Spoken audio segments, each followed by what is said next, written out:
The following podcast contains naughty language and ridiculous situations. Listener discretion is advised. Hey everybody, how y'all doing? I'm not killing time. Anyway, I'm super excited tonight. Despite the fact I have had a terrible day, a splitting headache, we have a guest here that I am excited to rap about. He already reminded me that I had sold my soul to paperback horror. Tonight, is he going to make me sell my soul to rock and roll? Grady Hendrix joins us live on Welcome to Trick or Treat Radio.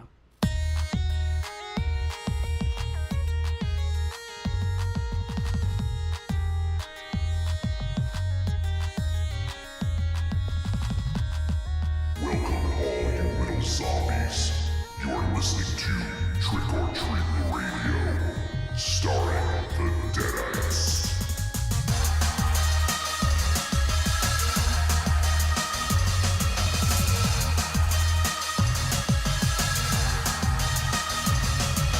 Welcome to episode 320 of Trick or Treat Radio. Trick or Treat Radio is a phantasmagorical spin kick straight through the heart of pop culture, navigated by the Deadites. The Deadites are the world's greatest electroshock band. We destroy monsters, we drink booze, we win championship belts, and we also occasionally start the show off right away with a guest. And we're about to do that right now since we're joined by a very busy man, so we want to get him in and out, you know, talk about this amazing new book. So we are joined now by author and all-around great guy, and I've also heard him referred to as a national treasure. We're now joined by Grady Hendrix. Hey, thanks for having me. Is this really y'all's 325th show? 320, but yeah. 320. Yeah, yes. Oh, man. We've been doing Y'all are unkillable. We can hardly believe it ourselves. It's amazing we haven't killed each other. That's for sure. Yeah. Show just Wow. started. Yeah, it is early, Grady. So Give it time. I haven't even quit yet, and I've been doing that almost every week.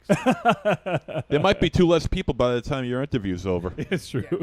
Stay on Grady for a while, okay? We got to finish this. All right, so we are now joined by Grady, and we had Grady on a few months back. I think it was right toward the beginning of the summer or so, somewhere around there. And but Grady is now back to talk about his new book, We Sold Our Souls, which, if you're listening to this or right around the time that we're recording it, it is going to be coming out on September 18th, and you can get it. You can get it everywhere. You can get it. You can get it in brick and mortar. You can get it online. Pretty much everywhere you can get books, you're going to be able to find We Sold Our Souls. So, Grady, if you would, why don't you tell people about We Sold Our Souls? Yeah, well, I feel bad because you guys are in an actual band, and I just imagined a band. But yeah, it's a book about a metal band in the early 90s that sort of never went anywhere. They never made it, and they broke up, and their lead singer took off and became this huge, iconic solo act. And years later, the old band members are all working in Best Westerns and selling real estate, and discover that the former vocalist's fame and fortune is due not to selling his soul, but to selling their souls, and predictable complications ensue. So, yeah, it's a lot of heavy metal. It's a lot of band stuff. It's a lot of conspiracy theory stuff, and it's a lot of rock and roll. Yeah, I love it. I unfortunately didn't get to read the whole thing, but I was able to read the first little bit of the book, and I really love the tone of it. As someone who was playing guitar, as a 12-year-old in a basement, freezing my hands off, like, I relate to that, and I think you did a really good job of just sort of capturing, at least in the early part, 34 years earlier, I think you did a really good job of kind of capturing that, and and for fans of heavy metal, they're gonna love this. This is eye candy, if you will, on the page, and there's a lot of great stuff in here. So. Well, and just to say, one of the things is I feel like that's what guitar players do. I mean, that's what everyone does, but really guitar players, they're always woodshedding. They're always playing. They're always practicing. And it's amazing to me that anyone sticks with it long enough to get good.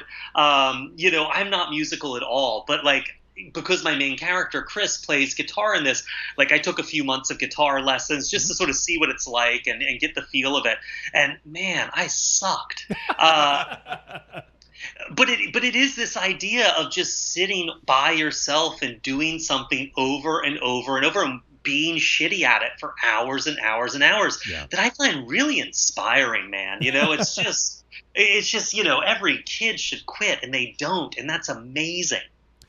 Yeah, and that goes for, obviously not just guitar, but you're right with guitar. I mean, that's something you have to learn to be frustrated before you get, even slightly good, and I imagine with writing as well. I mean, I don't know how many times you poured over, different stories and in an attempt to just get better at it, you know? It's Oh, sure. Yeah, it's 100% like that too. Like I know I love this conversation because I live in both these worlds, and like it's just sometimes I think that I don't want to say I don't take music as seriously because I've been doing it now for 25 years, but like writing is like magic to me still. Even all the years I've done it, and like it's the one thing that when I do it right, I can't retro engineer it the next time. Like the next time I sit down in front of my laptop, I'm a complete idiot. So it's a yeah. Well, it's funny because like you said, writing is this weird act of magic, right? It's like ESP. Like I sit in my little stink room here and like have make-believe feelings about make-believe people, and then I like encode them onto paper in these weird marks. Then eventually they make their way to you and you decode them and hopefully have the same imaginary experience. It's really messed up. Like that's weird. That's creepy. Like music at least is direct. Yeah, and it's so interesting to sort of just break down the different mediums, because with film, you're seeing the complete vision. Like, I mean, granted, there could be subtext or something that is just beneath the surface, but you're seeing what the director wants you to see and hear and feel. Whereas with music, you're getting sort of some of those aspects, but not all. And then when it comes to a book or any sort of written word, you're just reading words on a page, and the imagination you supply the imagination for the most part of what you're seeing. So it's a really, that's why I love all the different mediums, and it's always crazy to hear the creators talk about sort of their the creative path and how they do what they do and how it differs from other forms of media. Yeah, and also just to jump back to guitar playing, like at least a guitar player can unplug their amp while they're like practicing. Think of poor like saxophone players, man. They just like I think that's why there are no more rock and roll sax players. Like everyone killed them. They killed them before they could get good. There's one, and it's our buddy Tim Capello from the Lost Boys. Nothing will kill that guy. No. And guitar players can unplug, but they never do. They just turn up. That's coming from a bassist, by the way. And I actually played saxophone for 3 weeks. 3 weeks? Yeah. Wow, that's long for you. Well, it was. I had to breathe, but I did it to get out of the music class, the classroom music class.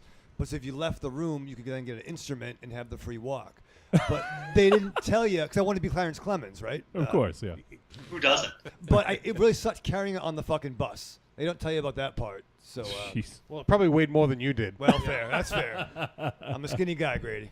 Then and now. And we actually have a saxophone player in the Deadites. He's not purely a saxophone player. He adds it in a few songs. I'm not even sure he's purely a person. And I've known him for 20 years now, but he does play saxophone. He does, yeah. Yeah. Well, I was going to ask you guys, just because you bring up the Deadites, so I got to know, what's the worst show y'all have ever played? Oh, I don't know. It would be easy to pick the best one, that's for sure. The best one could be the worst. Yeah. Well, what was the best one? Yeah, well, it depends on who you ask. I may or may not have started a riot at the Palladium Worcester claiming that I was from France. And that it was no way, and the people booing had it was no way to treat France's #1 synth pop band. Did they not understand what France was? Like they didn't. They were. It was like it was like I was transported back to like 1985, and this was like a WWF wrestling crowd. And you were Nikolai Volkov. Yeah, because they were chanting USA pretty readily. Really? Wow, Yeah. that's amazing. I didn't know Massachusetts was such a hotbed of anti-French. Yeah, they don't like it. Yeah, they don't like it. It was one of those things where we played the first Rock and Shock, which was a lot of different kind of bands. And I did get into a scuffle with like the 50 Misfit fans that have been there since 7 o'clock in the morning to be close to the stage. But I could have waded through those, like 1,500 of those fucking kids with my mic stand like a Frazetta drawing. The next year was all heavy metal bands, and the headliner was Guar. And I couldn't have taken on one of those fans if I had a sword, a gun, and a drop on them. So I was fucked right away. And as soon as we hit our first wimpy Depeche Mode note, they were angry. So it was bad. How long did it take for the trash to start flying on stage? Quick. People threw bottles at us, and they're not supposed to bring bottles in. So they snuck bottles through like Just prison for you. security. Yeah, well, and through while they were still full. It was bad. I mean, I also did. I told the story to our good friend, comic book writer Derek Rook, the other day, and I know Raven Shadow was there. There was a night one of the only nights I got into like a physical confrontation with a guy because I come from a wrestling background as well, and a guy jumped up on stage to fight the opening band. And when that happens in wrestling, like this, it's not what you do. You like tackle. Right, you tackle right away, yeah. So like this guy, I got him and he punched me and it punched him back and it was back and people holding him, and then I found out he owned the club, and then and so it was bad. Like I like the ambition in a dude who wants to fight the band. You know? Well, the opening band was this band Deathika that was like an electronic band as well, but they were kind of like Rob Zombie, more heavy, you know, and I'm just standing there, and this guy who I don't know who he is walks up and says, "You better keep your fucking clothes on tonight." And I was like, "Whoa, what did I miss last time?" He's like, "Oh, I took off my clothes, was naked for the last song." And then the guy said he was going to kill me if I ever did it again, so I promised I'd keep my clothes on. I go, "Okay." So this fucking dude, Spencer Vegas, the singer of Deathika, goes up on stage in a giant fur coat, which was my first clue. The rest of my night was ruined. And so he plays 2 songs, takes off the fur coat, and he did have clothes on. He had a suit that was completely transparent and nothing on underneath it. And then the rednecks jumped on stage, and then things got ugly. And then the police and the club owner made us play the set anyway, and all the real fans had left, and there were just people from the bar next door line dancing while we played. So that might actually, upon reflection, be the worst show. Yeah. Because I feel like that might be the best show. It was fun. Yeah. Oh, man. So it was pretty bad. I mean, there's not many places in this part of the world. Like, it's a little better now that, like, you know, you can show up with, you know, a bunch of keyboards and be well received. So it took us pretty much like 10 years of our existence to find an audience that didn't just want to fight us as soon as we came in. So. Well, I want to find out more about the book, Grady. So where was the genesis of this idea? Is this something that's been kicking around, or you're a fan of 80s sort of heavy metal horror, or is this just... No, I'm not a heavy metal guy at all. I was way too much of a loser as a kid to be into metal. Like I found metal really intimidating when I was younger. But I wanted to write a book, and my publisher really didn't want me to write a book. And so it was kind of difficult because the book I wanted to write was exactly the book they didn't want me to write. And I had to figure out a book they'd pay me to write because I had a book left on my contract. And so I threw this idea that I'd had just kicking around. There was like this idea of a metal band getting their souls sold. And they went for it, and I feel like they kind of thought they were going to get like This Is Spinal Tap meets like Scooby-Doo. Yeah. And the book just gets a lot weirder than that because, you know, to write something, you spend a long time with it, so you kind of got to take it seriously. So I was like, you know, selling your soul, right? Like who's buying? Like what's the market value of a soul? Like, do you get a receipt? Like, how long is it good for? Do they go bad? And so I had to kind of figure out the same way in, like, you know, the 15th century, people thought that, like, the world was being manipulated by invisible forces that were like Satan and evil spirits and demons that were shaping our lives. And, what was the equivalent now? And I think the equivalent now is this sort of conspiracy idea, right? That like that there's whatever you call them, the New World Order, the Illuminati, the global elite, the 1%, the decent, whatever it is. There's people who control our lives, and we're screwed. And you don't get ahead by anything you do. You get ahead because you join the right group, or you're part of the right group, and everyone else is just fucked from birth.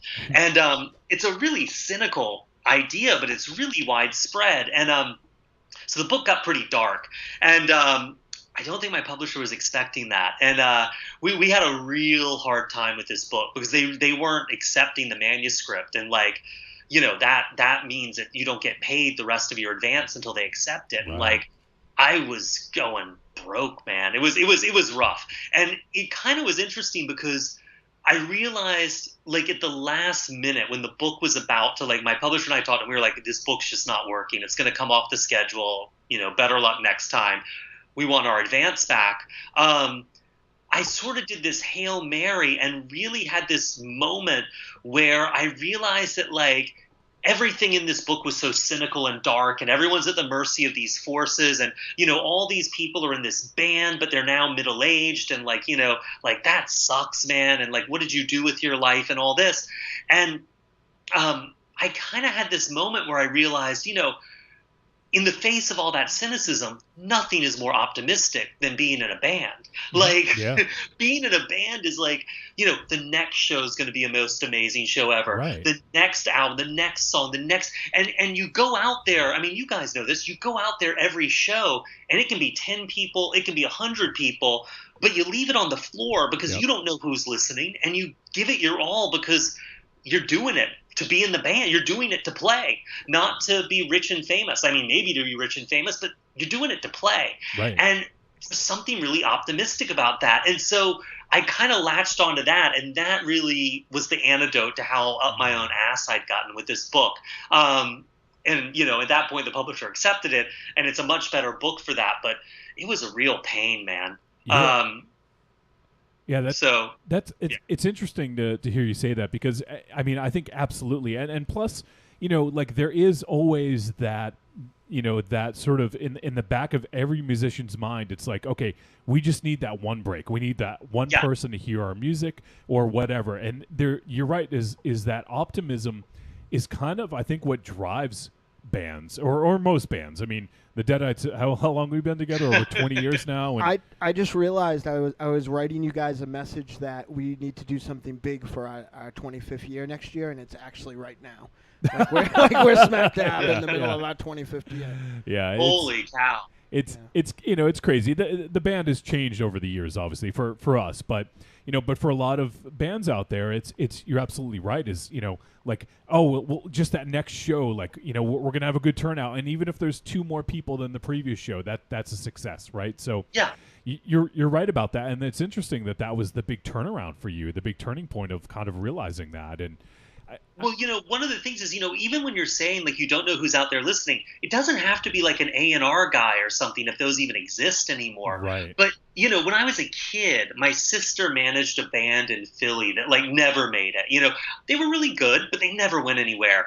And I had one of their demo tapes, and I used to listen to that thing all the time. And like there was a really rocky 4-month period I had where that tape, I wore it out, and like it sort of like was what I held on to.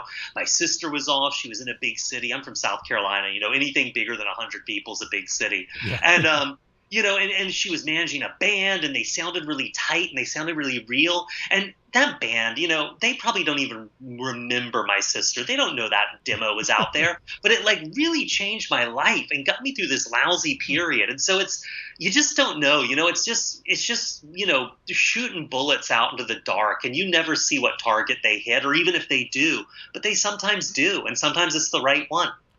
Yeah, absolutely. And even just you saying that, like if that band, were to know that would really probably drive them inspire them for another 6 months or something like that, because 6 days. yeah, well, stuff like that matters. And to a lesser degree, we have sort of a different thing with the podcast, we still do live shows, which we love, kind of doing that live element. Right. But I think that even just, if someone's like, oh man, the podcast really gets me through the workday, my job sucks.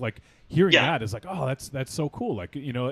One person saying that, and even the people that don't say that sort of thing, there's someone out there kind of like that. So, as far as the band thing goes, I mean, it's such a really interesting sort of message as to what sort of, turned it around for you. And how much did you have to do a ton of rewrites when you sort of had that epiphany? Oh yeah, I mean, we had hit a point where the book was literally coming off the schedule, and I had at that point written 3 totally different books. I mean, they were roughly the same, but really different. And I had about 7 days where I basically lived in my office and just sort of wrote the current book, and it's Frankenstein together from other chunks of the book, but it's was really different. And then it was a matter of sort of polishing it and doing the rewrites and the copy editing to make it actually something that felt like it took more than 7 days to write. Right. And but that was the train was moving at that point, and so it had to get into copy edits and get to the publisher and get to the printer and all this stuff. So it was really, really, I was running alongside this van, airbrushing, a winged demon with a muscly lady in a chainmail bikini with a sword on its back as it moved. You were the one who did my van? Thanks. Oh, that's amazing. It was hard because you wouldn't stop. I kept saying, stop. I drive fast. I'm sorry. That is your van. Yeah. Well, I'm just curious because It's nice he got your bikini in there, too. Yeah, well, it's how I drive.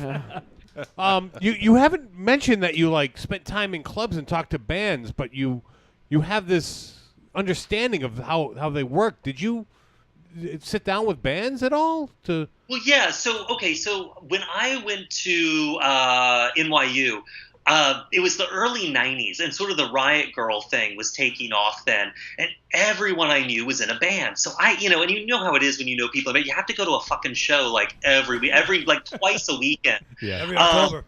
Yeah, and so and so on the one hand, I saw some amazing shows. I mean, the Lunachicks and L7 and Bikini Kill, all of these small, at the Continental and CBGBs and Brownies and stuff.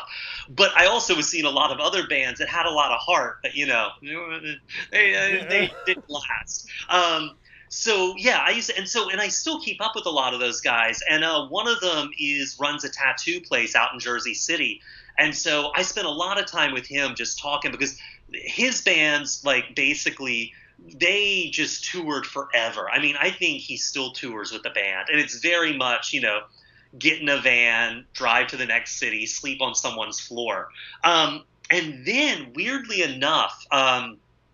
A really good friend of mine growing up, she wound up marrying this guy, Tom Youngblood, who's the head of guitarist in this band called Camelot with a K, which is a melodic metal band. And I've known Tom for a really long time, and it's funny, I've always liked Tom, but he's sort of a quiet dude. And then when I started asking him about, band life, he really opened up, and we've actually become really good friends, and I've gone and seen them play. But, I talked to a lot of friends of mine who were big metalheads and other people who played in bands, and everyone was just really giving of their time and their knowledge. And the hardest thing for me was the music, because I'm one of those jerks who just metal wasn't my thing, and I kind of looked down on it, and I wanted to write about it because I feel like metal's sort of I mean, you guys are making a good case that synth pop might be the most despised form of music, but I kind of feel like when someone says I'm into metal, it's like saying I'm into porn. It's everyone sort of moves away a little bit. Yeah. And I had to, and it's funny, I listened to so much metal and I couldn't find my way in. I couldn't find the band, the song. I couldn't find the thing that clicked for me. And stupidly enough, what finally did was Black Sabbath, and listening to their first album and then sort of moving through their albums. I was like, oh shit, okay, I get it. And from there, I just went hog wild. But I had to find that first thing that really clicked for me. Yeah. And so that was it, which is so dumb, right? Because Black Sabbath doesn't even sound like metal anymore. It sounds like heavy rock almost. Yep. And like, you know, the 80s hair metal bands, they sound like pop. You know, they really like listening to Twisted Sister now sounds like listening to top 40 pop. Hey. No, I like Twisted Sister. Did you see that documentary about them? Yeah. Oh, it's amazing. Oh yeah. my God. Yeah. That sold me on them so hard because I love the fact it's 2 hours and 20 minutes long. Yeah. It's totally fucking riveting. And it ends right when they sign their first record contract. Right. Like, I'm like, it's insane. And then the other band that was really a way in for me, and this is so dumb, and it was less their music and more a book about them, but this dude wrote this book called Van Halen Rising, and it is from the smallest press I've ever heard of in my life. And the book is like that Twisted Sister documentary. It ends with Van Halen signing their first record deal, but it is this exhaustive book about every single frickin' backyard barbecue, every high school party, every club show that Van Halen played. And it's this amazing testament to just not quitting. They were the same as Twisted Sister. They had so many opportunities to just quit, just stop, just go home. And I've always sort of been like, you know, what's the deal with David Lee Roth? Like, why does anyone tolerate him? Like, you know, it's like, you're like, why didn't they drown him in the tub? And you realize it's because he's the dude who was like, we aren't stopping, you know, like they had this moment early in their career, actually sort of middle of their early career, where Gene Simmons of Kiss signed them and he was going to make them big. And they went to New York and spent all this time recording a demo and all this effort.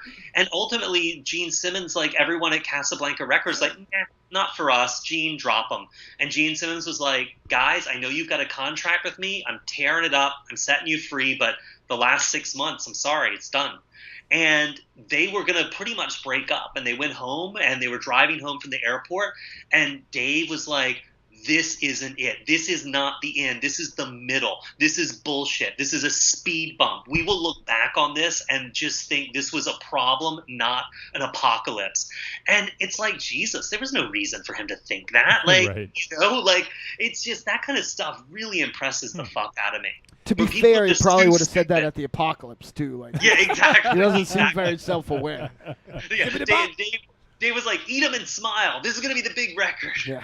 I love that people are just too stupid to quit. You know, it's just like, fuck you, world. I'm going to keep going despite all evidence to the contrary. Well, I have 26 years that says we'd be good friends then. And the amazing thing too is, like, imagine. I mean, obviously Van Halen may not have been at. Well, actually, I take that back. I was going to say they probably weren't as influential as like Black Sabbath was to heavy metal, but in a way they were maybe more influential. But like, just imagine if they did give up, then what music would have been like at this point. We wouldn't have had. I don't think we would have had the virtuoso guitar player. You know, we wouldn't have had the crazy front man. It's you know, it's crazy to see how that one fucking crazy asshole David Lee Roth, like, you know, firing everyone up, like, changed the course of things. I mean, their destruction, they're almost like, to a much greater degree, in both their destruction and their weird influence. It's like almost like Faith No More, right? Like, I love them, but I want to fucking punch them in the stomach every single time I hear Limp Bizkit or one of those bands. But like, fair. you know, like, it's great that, you know, Van Halen is why we have Motley Crue and maybe Skid Row, but also maybe why we have Nelson. Yeah, So- and L.A. Bullet. Right. Or So- L.A. Guns. L.A. Guns. Yeah. Jesus. Good old Tracy Guns, which, by the way, I found out the other day there are 4 different touring LA Guns. Wow, that's more than. Yeah. Don't ask why I know that. That's more than the amount of Queensryches there are. I thought. It's more than the amount of Goblin. Yeah, and that's a lot. Yeah. The drummer of Goblin is in 2 different Goblin bands. That's how fucked up that is. I mean, would there be Hit Parade or would there be Circus or Rip Magazine back in the day, you know? Yeah, so that is a really interesting story. And it is, obviously you sort of need that perspective in those sort of moments where you hear about other bands doing it to kind of make it work in your book and everything like that. So it is interesting to sort of dive into that stuff. Yeah. And, those are some – I'll have to check out that book. I didn't even realize I'd like to that read it was that. out there, so I'll have to look into that. I imagine there's a part where like an 11-year-old David Lee is like, I'm gonna grow up and I'm gonna be like Robert Plant and I'm gonna make Bill Cosby noises. And I'm gonna be huge. Yeah. Oh my God! It's like there's a whole chapter about them arguing over when the 16-year-old Davy Lee Ross PA system. Like the most ridiculously detailed book. Wow. That's pretty crazy. Yeah. But and also for me, this stuff is really personal in the sense that I didn't sell Horror Store until I was about 40. And it's like that's pretty late. It's like I had plenty of time to quit and give up. I should have done better things. Yeah. So stuff about not quitting, I'm always like, yeah, that's right. Give me more of that. That's amazing. So obviously the book is coming out on September 18th, and people can go ahead and purchase it. Obviously, I'm sure they can pre-order it now on places like Amazon. Is there a place where it benefits you the most for them to buy it? Like for bands, Bandcamp typically tends to pay out more. Is there like an outlet that benefits you more than the others? No, I mean the thing that helps writers the most are pre-orders, because that's how Amazon and everyone looks at it and they're like, oh, we're going to order a whole lot more, or we're going to, you know what I mean? They set their numbers by pre-orders, and pre-orders all count to your first week of sales, and you really want to hit a high book scan number that first week. Yep. And so one thing I do is anyone who pre-orders We Sold Our Souls, like all you got to do is email me. And my email is just Grady@GradyHendrix.com. Just email me some proof of purchase, and I'll send them instructions, because if they then mail me their physical book once they get it, I'll sign it or write whatever they want in it or pee on it or whatever. Some people like that. And mail it back to them. I don't charge anything for it. I just, it's easy for me to do, and like I'd rather have the pre-orders. That's super cool, and that's amazing. So if anyone out there, any of the listeners want to go ahead and do that, I definitely recommend pre-ordering this book. Even like, I don't know if we'll have much time to discuss it, but the book itself, it looks incredible. It's beautiful. Oh, dude, I mean, Doogie Horner, who's the art director at Quirk, is a genius. There is no sane reason for this book to look as good as it looks. And he just really makes the argument, yeah, but why shouldn't it? And it's kind of like, okay. I mean, but it really looks like a limited edition vinyl release by like a Norwegian black metal band. I think it looks so gorgeous. It does. Raven Shadow lost my fucking place in the book. Thanks, buddy. Oh, I was. That was reading my it. bookmark. Oh, what's really good? I love on page 22. I was going to show, so I'm holding it up here on the live feed. I don't know if people can really get a good sense. I love it because it's like it's got that flat, matte black cover with the black edges on the paper and everything like that. And I mean, how much more black can you speed? And the answer is none. None more black.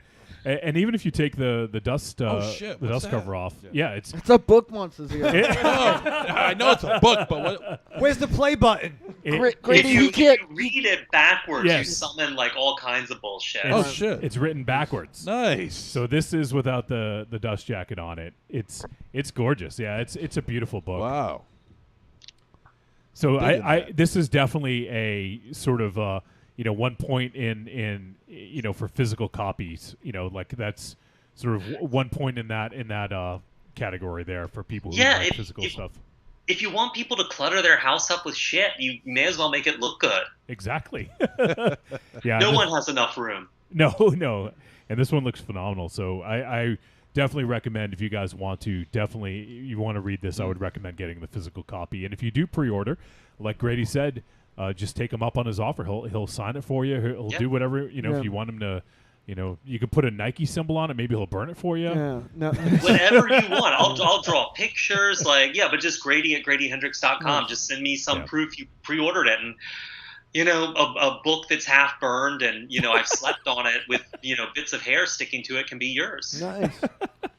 Now, MZ can't read. If he actually pays for it, can you just send a jar of pee and I'll throw it? Yeah, no, that's no perfect. problem at all. Thank Pee you. with rusty nails in it, Thank done. There we go. Maybe a little bit of blood too for Right, added good. effect. Huh? Awesome. Man. Not Only you a could problem. make that I fucking actually line of pee reasoning. blood, work. so yeah. Nice. It's very metal. Good. That is very metal. Yeah.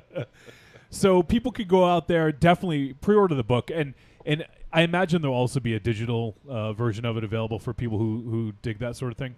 Yeah, there's a digital version. There's going to be an audiobook version. And the audio, it's actually, Nice. It's funny. The audiobook version's coming out a little later than they wanted because they kept sending us these narrators who were all perfectly good. But like the lead character is like a 45-year-old woman who's been there. She's sort of like Joan Jett's hard-living cousin, they kept sending us these women with really clear diction and very strong vocal cords and very, they were just very actory and they were great for a lot of other books, but not this. And we kept just turning them down. And they finally found this amazing, amazing voice artist. This woman sounds like her larynx is made of like cigarette butts. And she just could not give a shit. She honey badgers through this book. So it is amazing. It is like having, liquid nicotine poured into your ears to listen to her read. Wow. It's Sold. Do you have a contact information? Because that's Raven Shadow's soulmate right there. Yeah. I'm single again, Grady. Let's make something happen. I think I was just reading her Tinder profile. Raven Shadow would swipe right, that's for sure. Yeah. You said nicotine, and that was it, man. That's actually her name, Nicotina. Nicotina. All right, so we'll start to wind things down here, Grady. So obviously you're doing a tour, just like any good band. You're doing a tour yourself. Yeah, and I really hate doing author events, and so what I do is I try to do a show. It usually runs about an hour. I try to get bookstores to serve booze during it. I'm not always successful. And so with some places, I'm doing the Paperbacks from Hell show, which is sort of a 1-hour version of the book. Yep. It has songs in it and all that stuff. And then for We Sold Our Souls, I'm doing Paperbacks from Hell in some places. But then other places, I'm putting together right now, which is what I should be doing right this minute, We Sold Our Souls live show, which is – it's a basic history of sort of heavy metal and horror, but I'm reading some of the most ridiculous excerpts from heavy metal memoirs, going over a lot of, there was a brief period in the 80s when horror was writing a lot of heavy metal horror novels that are really and truly terrible. Just like some of the most misguided books I've ever read. So I'll be reading from those and a lot of Satanic Panic literature, a lot of like the scare stuff. I've got a ton of that like Christian anti-metal propaganda, which is some of it's so ridiculous. There's a great one that's like, they're running down the bands that are evil and satanic. And it's like Eric Clapton. Eric Clapton is considered the world's greatest guitarist. And he has a lot of good things. He was addicted to heroin, but he got over it. But he got over it by practicing acupuncture. So he's doomed to hell. Obviously. So I love like heroin's fine, acupuncture's satanic. Yeah, exactly. But yeah, I'll be doing that all over the place. And so if people just go to my website, which is GradyHendrix.com, there's an event page with everything I'm doing. And it's a really good all-in-one guide to where to avoid, if you don't hear my brain voice. And for the folks that live near us, obviously we have people listening all over the world, but for the people who are in the Massachusetts area in the Northeast, Grady will be appearing, making 2 appearances. He'll be in Plymouth, Massachusetts, apparently dressed as a pilgrim, maybe. Yes, dressed as a pilgrim and doing the Paperbacks from Hell live show, which is a lot of fun. It starts with Nazi leprechauns and ends with killer orgasms. Wow. Nice. Sold. Yeah. Sold. I'm there. Yeah. That's the name. That's funny you say that. That's the name of my memoirs. Wow. You're just reliving my childhood, man. Right. Yeah. So, real quick, because I don't know what our timetable is here. I just wanted to tell you, man. You talked about giving up and not giving up and everything else. Had a bad couple of months after having a bad couple of years. So as you know, like when you think you're in the clear and the anvil falls on you anyway, it's worse. And through these last couple days that have been arduous otherwise, I've been just grabbing paperbacks from hell and like just, finding like a very tranquil, very unique to me, very great experience. And I think that I would have had a much rougher time if you had never made that book. So thank you very much, sir. No, thanks for saying that. It's funny. No one likes to talk about the shit. And, we all walk through it all the time. We wade through shit most of our lives. We all fail a hell of a lot more than we succeed. And so, every time I've been there, I've reached out and there's been something I've grabbed onto like that. So it makes me really happy to repay the favor, and something I did was that for you. So thanks. Yeah, My pleasure. Thank you. Super awesome. It's an amazing book, and if you guys haven't heard, I'll dig up. I can't remember what episode we had Grady on prior, but we spent an hour talking about paperbacks from hell. So that'll be a good companion piece for people who haven't heard that. And then the other one I just wanted to mention is because we'll have some folks that are going to be in town for Rock and Shock weekend. During that weekend, Grady will be at the Haverhill Public Library in Haverhill, Mass, which it's about an hour away from where Rock and Shock is. But if you're going to be in town, you want something slightly different to do away from the convention, you can go check out Grady, and that's going to be. It's sort of more of a festival, is it? Yeah, it's a room full of horror authors. John Langan's going to be there, Paul Tremblay, Brian Keene. I think it's 40 people. Wow. And it's a lot of signing and stuff. But they're going to be doing panels all day. I'm not doing any shows, but I'm going to be on panels, shooting my mouth off about stuff I don't know anything about, and having dumb opinions. But yeah, so it's actually going to be really fun. It's sort of like if you want a horror author to write something on something you own, it's a one-stop shopping solution. Nice. I think I might have heard Keene and Golden talking about this actually. So yeah. Chris Golden sort of runs this thing. He's like the queen bee of this. So yeah. Yeah, that's exciting. The episode, by the way, what a good one too. 297. We talk low life to Grady, and El Goro's there too, so that you can't get a better episode. Oh yeah, that was the one. There you go. So it was 23 episodes ago. So, well, yeah. If you guys want to check out, Grady is literally gonna be all over the country. So if you want to find out if he's gonna be near you, go to GradyHendrix.com. Check out the events, and also pre-order the book. And if you do pre-order it, just send Grady. Grady at GradyHendrix.com. Send him, kind of proof of pre-order, and then you can go ahead and send him the book and get it autographed. You can, whatever you want. He'll do whatever you want to it. And then also, Grady, any social media or anything else you want to plug while you have the platform? No, it's all just all that junk is on GradyHendrix.com, so you'll find it there. Everything's in one place. Let's try to keep it nice. Yes, one-stop shop. Exactly. And I was going to say, I'm actually in the middle of the first draft or the first set of rewrites of my next book that's coming out next fall. So let's do this again, dudes. I like doing this with you guys. Absolutely. We love having you on, Grady. For sure. It seems like we only scrape the surface whenever we have you on. We literally could talk to you for hours. So always a pleasure to have you on, and we definitely look forward to the next time. So we'll keep in touch, and when there's something else to promote, and we'll make sure we'll schedule something and have you on. So we really appreciate it, Grady, and best of luck with with the tour and with We Sold Our Souls. Really excited I'm loving it so far, and I can't wait to finish it. So I think you got another winner on your hands here. All right, thanks, y'all. And here's to another 305 billion shows for y'all. That's mean. Exactly. Thank you so much, Grady. We'll talk to you soon, bud. Okay, All bye, right, y'all. take care. All right, Grady Hendrix, everyone. Yeah. Always a cool dude. I love that dude. Love talking to him. We literally could talk all show and probably not even get, just scratch the surface. All right, surface. so he's going to be in Plymouth, and where else? Haverhill. Oh, Haverhill. Okay. Yeah. Okay. Yeah. That one's off the table for you. You're busy that weekend. Ah, damn it. It's Rock and Shock, man. Just so you know. During Rock and Shock.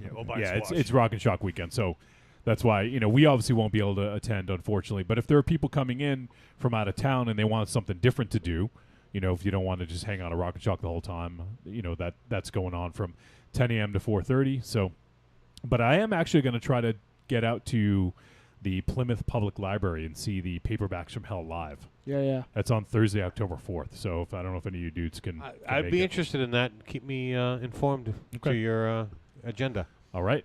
Yeah. So there you go. All right. Well, that was Grady. I have to work sometime, so I'm not sure. Let me know. And now we'll just kind of wind down the first hour with just a little bit of an intro. It's the pot of sprockets where we dance. Sure, we can dance if you want to. I'm gonna say, like, reading this now, like I flipping through. The chapters are named after like song titles. Yeah, I saw Power Slave, Rain and Blood. Rain and Blood. Yeah, it's pretty cool. Yeah, it's I've had the book for a little bit, and I unfortunately didn't get a chance to read as much as I wanted to in it, but. And I'm not even like, I said it when he was on the air, and now he's not on the air. I'm not even like blowing smoke. Like it's just so well written, and obviously I love Paperbacks from Hell as well. That's kind of a different sort of beast, whereas this is sort of just a fictional story, but it's really awesome, and I'm super excited to finish it. It'll be the first book I've read in a while. Actually, I usually don't have time to read, but I'm definitely going to make time for this. Yes, cool. But yeah, it's great. I really am actually. I want to go check out his other stuff as well. Let's see. I have a list of his books here. Horror Store, which is being turned into a TV show. My Best Friend's Exorcism, which sounds fucking awesome. And if you guys do you guys see the cover of My Best Friend's Exorcism? Right here, it's like kind of like an 80s. Yeah, I actually before VHS. I knew anything about Grady, it's been on my wish list for a while because I saw that cover and was jacked. Yeah, it's amazing. It looks like an old VHS tape, and obviously we know about Paperbacks from Hell. So Grady's such a great guy, so knowledgeable, and it's so funny. It's the second time we've had him on, and I wanted to ask him about he does like an Asian film fest in New York. I wanted to ask him about it, and we just never have time. It's not that I forget; we just don't have time. Yeah. But I would love to hear sort of. His thoughts on that, and I wanted to see if he has any picks for films as crazy as like The Boxer's Omen or Seventh Curse. I bet he has some. There is no some film crazier than Seventh Curse. We'll maybe Boxer's Omen. We'll find out. Yeah. Boxer's Omen definitely has a battle where the fucking main villain tears off his fucking head as part of a fucking strategy, and his fucking veins shoot acid like he's fucking a Whammo toy, like he's a water wiggle. There wasn't much chatter in the chat room, but we had Slagoth. He says, "Oh shit, Grady fucking rules." Yep. And he said the whiskey's pouring and the beers are flowing. Nice. I don't know that you need beer and whiskey on Wednesday night. That's just me. Evil Corny says I played saxophone from age 6 to age 17. You could carry the fucking saxophone though. And Chromcast Josh is tuning in. He says, "Hey everyone, just tuning in. Seems like I missed something cool. I'll have to check it out on Friday." I can do this real quick, but I just realized just now. Do you want to know the fucking type of day that I've had? I can sum it up in one thing that happened to me. I've been having a bad day. I wanted to hear a fucking particular song. I needed to hear a certain Smith song that wasn't on my phone. In the way things are fucking set up now, I have to put my fucking computer on, download the song, cache the song, and then turn my computer off before it explodes. I did it. I got the song. I put my fucking earbuds in to listen to the Smiths' Cemetery Gates, and I accidentally downloaded the Pantera one. And then I couldn't get my fucking computer to turn back on. That was a blessing. No, it was not. It was an absolute blessing. No way. Fuck the Smiths. Wow, for Aries to be pro Pantera on this one, that's pretty good. Oh yeah, because I hate the fucking Smiths. I'm sorry. I hated the Smiths for most of my life. What do you get against people named Smith? Jeez. Yeah. It's true. Well, you know what? I should correct myself because the band, very talented musicians. Yeah, Johnny Marr. Fucking hate Morrissey. I don't really like him either. Hate Morrissey. But he speaks my language in 2018. You need to explore a little bit more because there are 1,000 musicians that will speak that language. No, not like him. What language you speak? Language of love. Language of love. Is that what he speaks, Mars? Yeah. No, not quite that level. Just fucking whining about crying. Yeah. Whining about crying. That sums up Morrissey. Hey, listen, That could again. be You know a what? subtitle. I've stated my case. dispute. Come I've on. got- I've Let got me that. hear. Let That me might hear. be a Come good on. episode. I've title. got, but there's something fucking more. I have fucking 25 years of doing that. Like anyone can do it, but like I'm the fucking if I'm like the Chad Collier, he's the Bryan Danielson. Like he does it better than anyone else. Like Just because he does it good doesn't mean it is good. well, actually, that's sort of like saying just because he's No. a giraffe doesn't mean that he's a giraffe. No. I'm saying just because he does it well doesn't mean it is good. All right, that's fair. I don't know. I like to. I don't Oh, we have Corey's hanging out from from the canopy. from the Canopy, This is my Movie dude. Massacre podcast. and also Evil Corny says what's up, Corey, and then Leanna's hanging out. Nice. Welcome back, Leanne. It's Welcome been a while, back, and right? she says, "Yo, is Grady Hendrix on? You literally just missed him." Yeah. By that much. And we kicked the show off with him because he's had a very busy run of things. He's doing a tour and he's got a lot going on. So we kicked the show off with him. So unfortunately, you have to go back and watch it later or listen on Friday. Slegoth's still here, he says.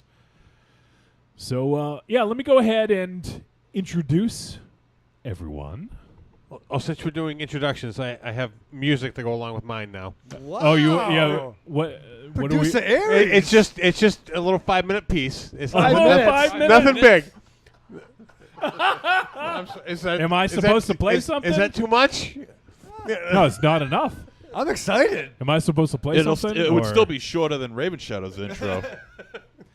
All right. Well, I am Johnny Wolfenstein, the pencil pusher and producer of media for Trick or Treat Radio, the Deadites, and also one of the co-hosts of the Outside Corner Fantasy Baseball podcast and the Five Hossman Wrestling podcast.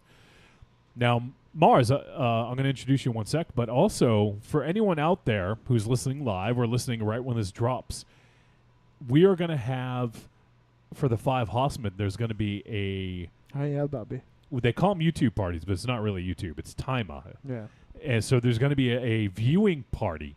There's going to be several hours of wrestling programmed by, I think Jakey's doing it by himself, or have you given anything? I haven't yet. I will if it's not too late. I actually made a little list and then never sent it. Like, of interstitials mostly. I found a bunch of dumb stuff. So that is going to be Saturday, September 15th at 4 p.m. Eastern Standard Time.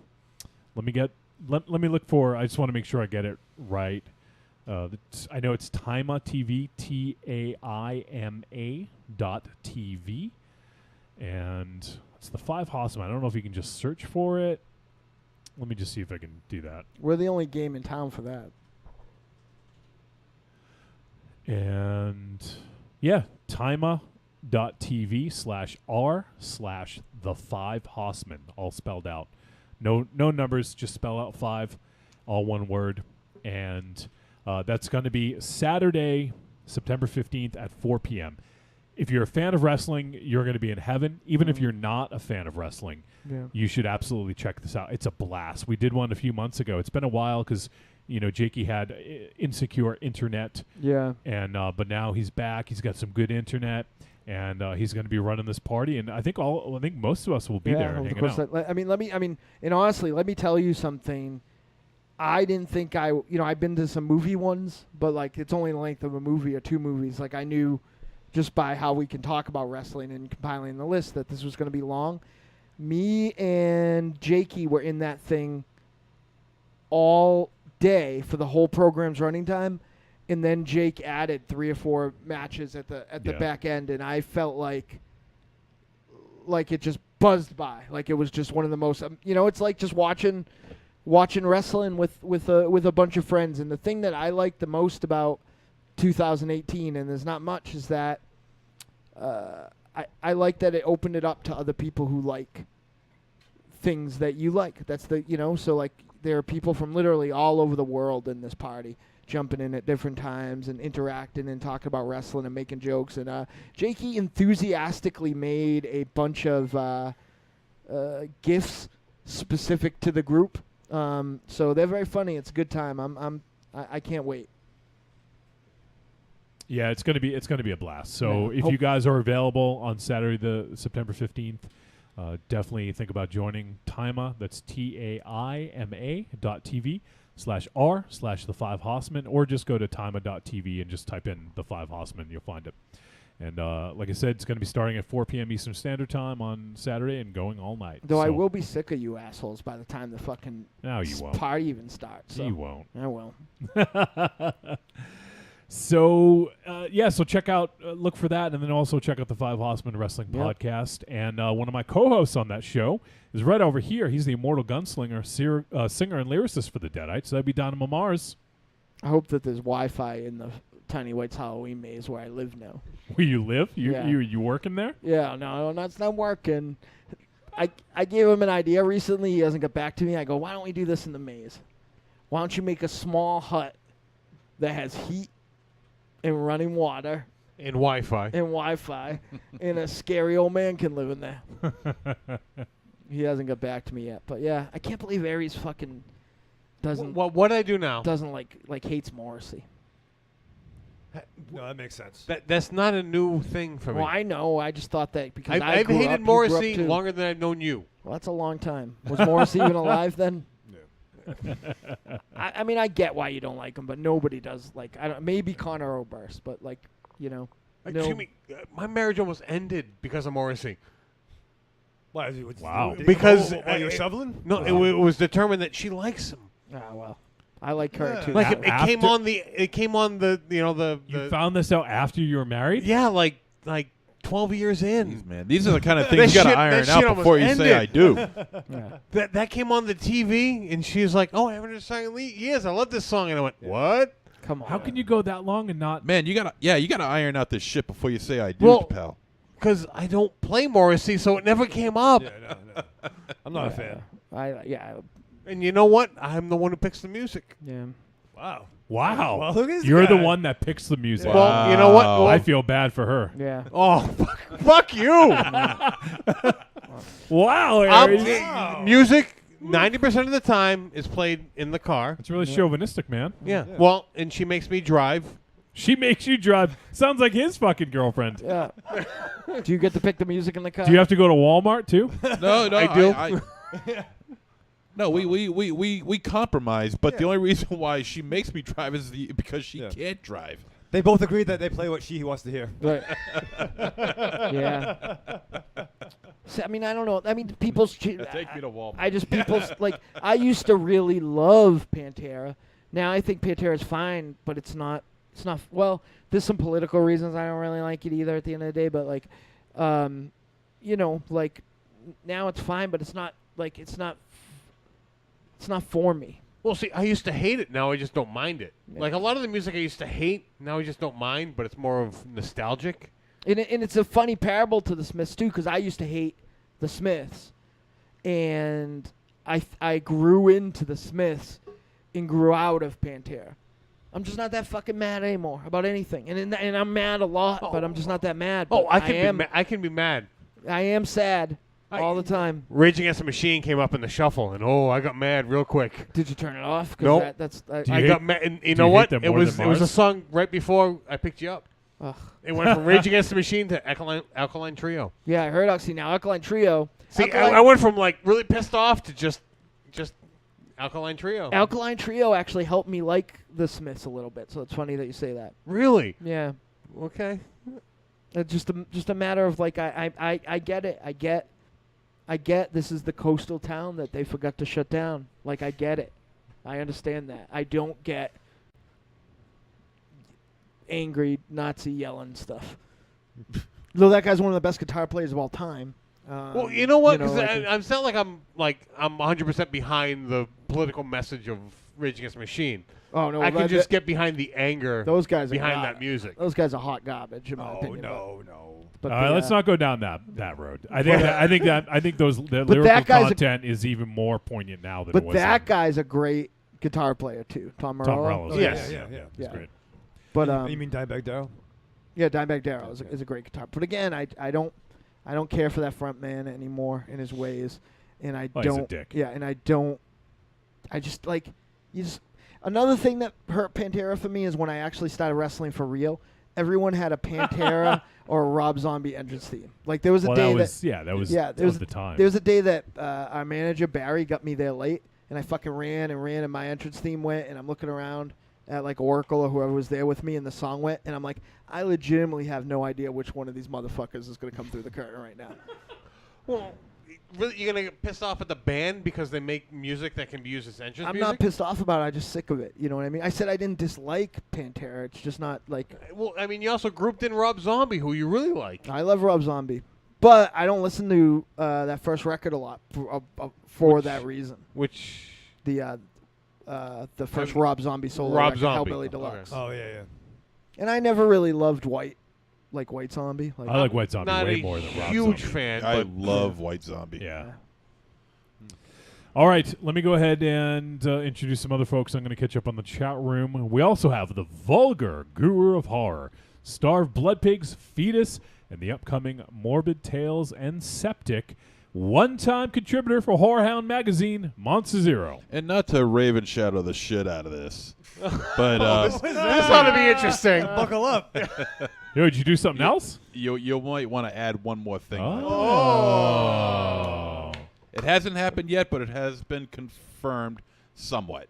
Well, let's wait till it happens, all right? No, no. it's confirmed. It's just a date that just has to be set. You have a date? You going to Florida?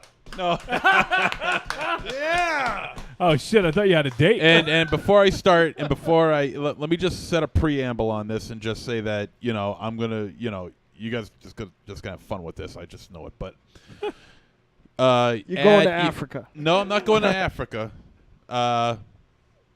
No, I'm. You can add a guest speaker onto that list. Whoa. Yeah. You gonna Can elaborate? you say? Yeah. Can I you am say? going to elaborate. Okay. Yes. No, I'm not going to elaborate. That's as far as I'm going to go. You would do that. I have been asked by. It's weird. The lady who does my hair. Ken, all these stories fucking start with the lady that does his hair. She was the one that used to live at the Fucking Conjuring Conjuring house. Right? How the hell do I know? You told us. How that do we story. know? Okay, then whatever. Yeah, all right. I don't How know. the hell do I know?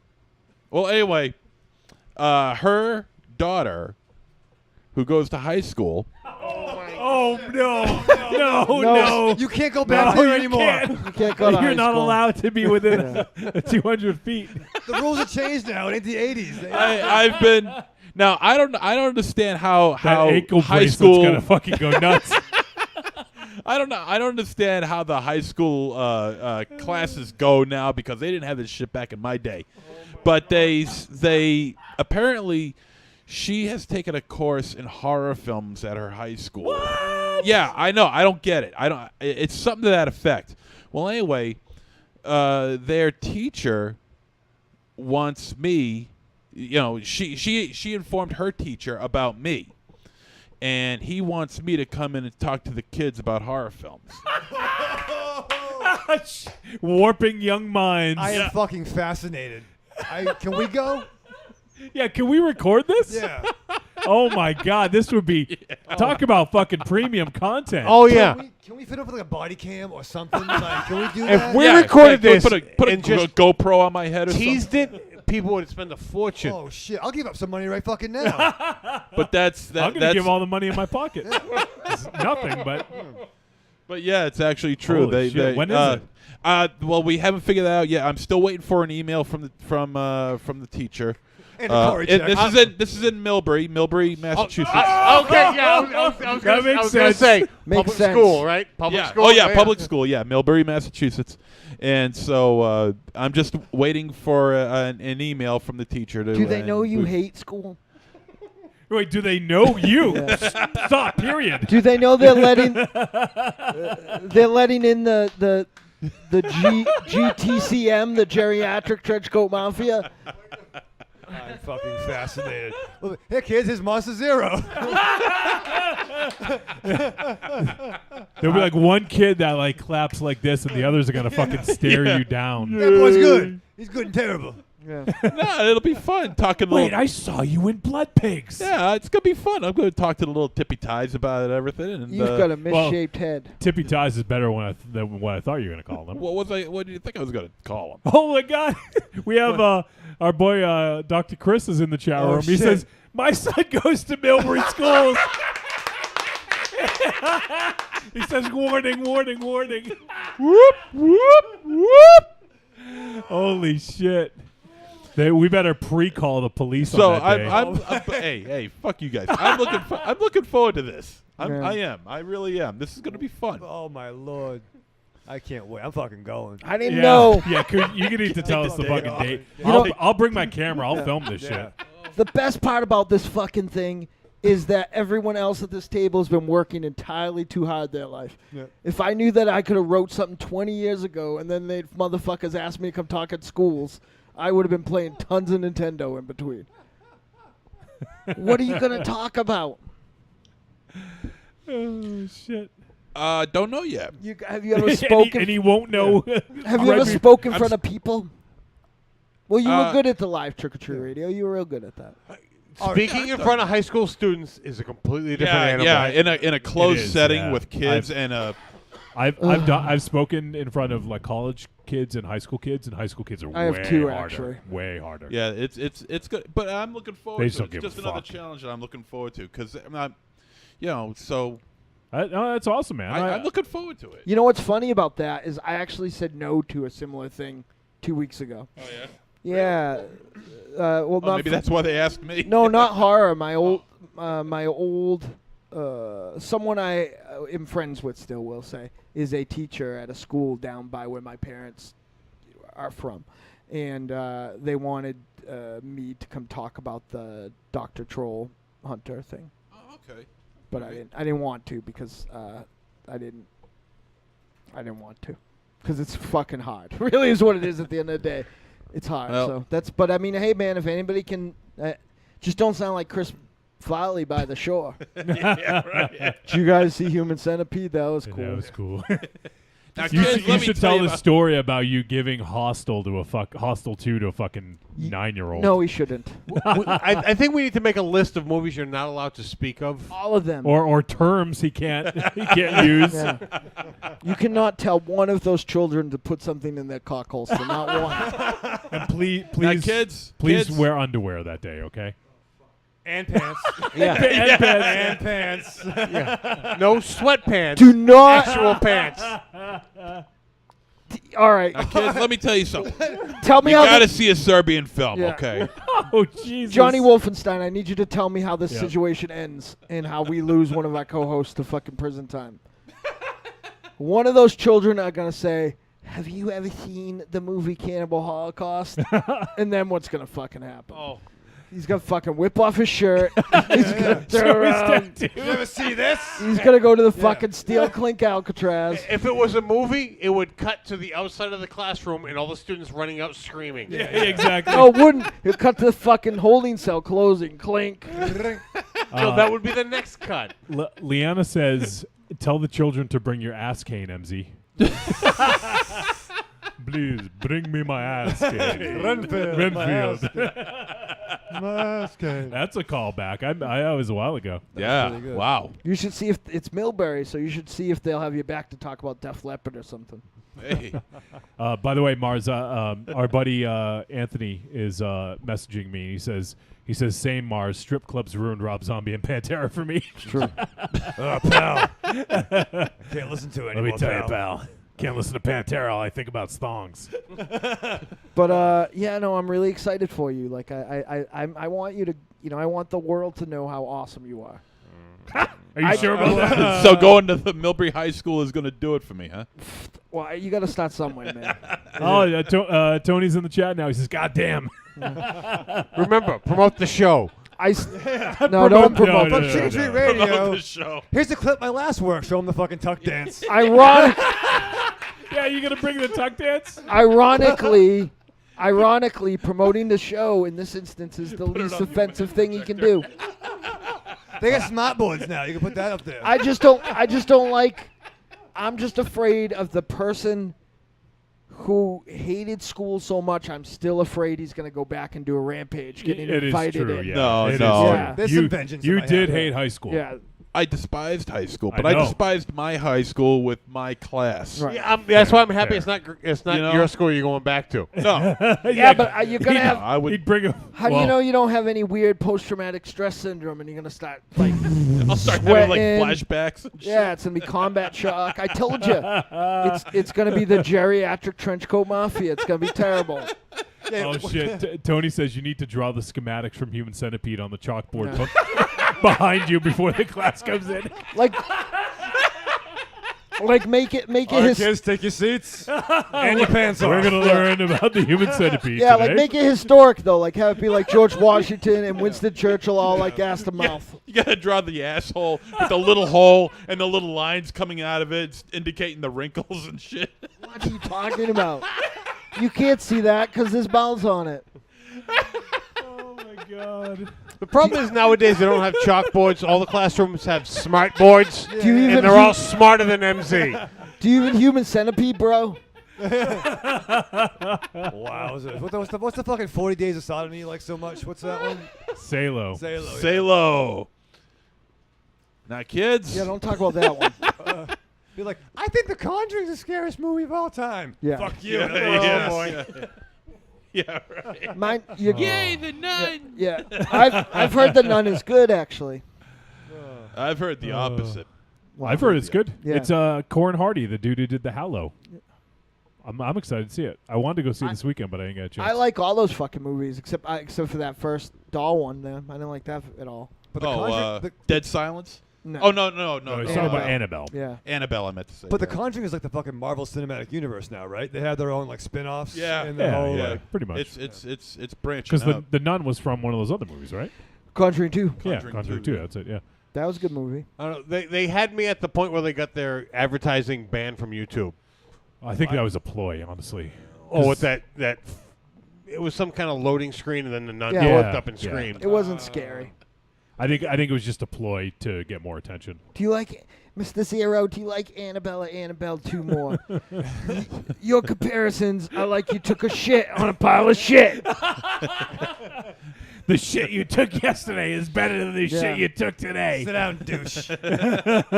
Bring me the face of Principal Johnson. Yeah, right. Tony says, finishes dissertation on Salo, comma, lunch bell rings. Now picture Monster Zero on the lunch line. Like, get a little. Yeah, get do the- I get a hot meal out of this? the square pizza and a little milk? Do you get a day off? Are you taking a day off from work to do it? Like I don't know. I don't know when it's gonna. I would imagine it'll be on my day off. You do know school runs Monday through Friday, right? Right. Yeah. Okay. It doesn't work for me. How about my days Sunday? off are Sunday and Monday. Okay. So you need to schedule it on a Monday. That's exactly how I'm thinking it'll go. Okay. Leanna says, MZ, for your homework, please go and stream The Greasy Strangler, write a one-paragraph opinion on the film. There you go. I am the Greasy Strangler. And Leanna wanted to know who is reading the book, because she's not sure that other people can actually read, I think. Hey. I read 25 pages. You did not read 25 I pages. did. I didn't even get that far. Well, but I'm a fast reader. Maybe I'll teach you I'm something. almost there. You but- do know What you're are you, a supposed to be paying speed reader? attention to the show, I'm right? listening. It's an audio podcast. It was sensory for my ears and my brain. But Leanna, I am reading it, and I'm hoping to pass it off to whoever Me. else wants to read it. Me? I'm already started it. I'm reading Preston's You're book halfway right done, now, so you can wait. Oh, MZ is reading. He's reading Preston's book. Yeah, I'm on page 30 right now. Nice. I'm reading a Dresden The- Files book. The Sorry. Lady of the Inferno. Yeah. Having a good time with it. You know, it's interesting. One thing I thought of when Grady was talking, Wolfie actually, you were talking about everybody having their own individual experience. They reintroduce. You know how, like, every once in a while in a book series, they'll have to kind of re-up what everybody looks like. You know, like just to remind you, whatever. Like, there's a character, and like over the time of reading this book, I had got it in my head that she looked one way, like that she looked like one actress, and like they described her and like. She had like blonde hair and she was tall and she wasn't what I like thought she looked like at all. So like, it's like interesting, like, you know, that I had made my own like movie in my head, and so And then they started talking about the main character like he's tall, and I had always pictured him kind of shorter. So Leanna says, MZ, I'm so proud you're reading. MZ doesn't read a lot. He doesn't read a lot. I do a lot of reading. You should see me on the toilet. Yeah, you on your phone. He reads your fucking Facebook on his phone. That's what he reads. Well, don't you read horror magazines? Speaking of which, Not did anymore. anyone else Not subscribe to Fango, or is it just me? Can I borrow your copy? You know when I got my check? Well, I know you have extenuating circumstances. Yeah, my check came today. Yeah. I was pissed. Jesse G's hanging out. He says, make sure none of the kids were born in the month of October. Remember, MZ doesn't approve of sweaty, drunken grope fests. Yeah. Hey, Not unless I'm a part of it. Jesus Christ. I'm mad at Jesse G. I've been hitting him up and he hasn't been answering me. Hey, he's got better Yeah, things you're to out do. of fucking. You're not invited at Christmas anymore. You're out of the will, Jesse G. She's all going to Paps now. And Wait, Leanna wait, said, wait. Your will, so he doesn't owe anything? No. Hey, Because anyone in your will is paying. that was. wow. Oh, wowzer. Somebody's gonna get rid of those action figures. Leanna says, I have to agree, MZ should not be the one near children. The one person I trust in front of high school kids in this crowd is Wolfie. That's it. Come on, Thank Leanna, you, really? Leanna. Hey, You ass I'll have kiss. you know that I raised two of the kids that are probably in the chat right now, and they turned out fucking fine. I made them with my own sperm and everything. They're in the chat. They didn't turn out fine. That's a good It's point. true. And for 10 years of my life, I had a job that involved me to go into schools and teach children. Yeah. I don't know why I find that even funnier Teach than them a my lesson. story. Why is that funny? I don't know. Kids need to know how to put out spoke- I forest spoke fires. to children, yes. About what? Forest fires. History. What? History. 407 years ago. Like Local, what kind of what local kind of history. Oh, local history. Oh. Like from his childhood, like Cro-Magnon stuff. Children, Yeah. did you know that there was something that was not called the bottle bill? That was when you returned a can and you didn't get a nickel for it. Fucking it, you're happening right now. Thanks, Mr. Zero. Can I go Jesse home? G says, where? You've been hitting me up? Yeah, dude. Tom C says, South High is asking Raven Shadow and I to come in to talk about River Jerks and, Yes. and the Last Boys. Actually, I was supposed to speak at the Smart School, WPI, in the local. I the spoke area? there. For what were you supposed to speak I spoke for? there. I was going to speak on comics. On You don't read comics anymore. I know. Your former comic book reading. Yeah, nerd. but I know about the fucking history. I had a whole thing planned. The history? The history. History. The secret history of comic books. No, I got my bifocals now. I can read All again. somebody's going to say is ask you anything that happened in the last 5 years, and your answer's going to be like, whatever the fuck. Yeah, you know. I wanted to save Jason Todd. I did want to save Jason Todd. I tried really hard. I You tried know, really hard. You know Called what? 900 numbers. And my He- parents got mad at me. No, I got my permission. I did once. I did the right thing. Just once? Well, yeah, you only do. I keep it real. Maybe that's Keep why. it real? Maybe that's why I died. But he came back. He better. But no, I was supposed to speak at the college, and I had a whole thing planned about the. You can't even say college. You can't speak there. College? Yeah, I had a whole thing about Captain Marvel planned. I was going What? to do the whole thing about the Marvel. But we had the wrong dates. Are you going to talk about minorities in comics? Am I? Yeah, I hold the whole thing there. Monica Rambeau. What the fuck is even happening right now? I know. I got to say one thing. Thank you. I completely different topic. Yes. Fuck you, Eva Corny. What? Wow. That was a little harsh. Oh, well, No, it wasn't harsh. Hey. Well, let me give the thing that was a reply to. He says, was Aries doing Scared Straight? Oh. Hey, boy. I'll tell you this, Corny. it Your didn't soul work better for me. belong to Jesus. And Because your ass belongs to me. And Your ass Liana belongs says if Aries went to the high school, he'd be guzzling from a flask half the time. Mars would get in an argument with the teacher's pet. Raven Shadow would piss out the window. Wolfie's the best choice. Who said that? Liana, Oh, come on, Leanna.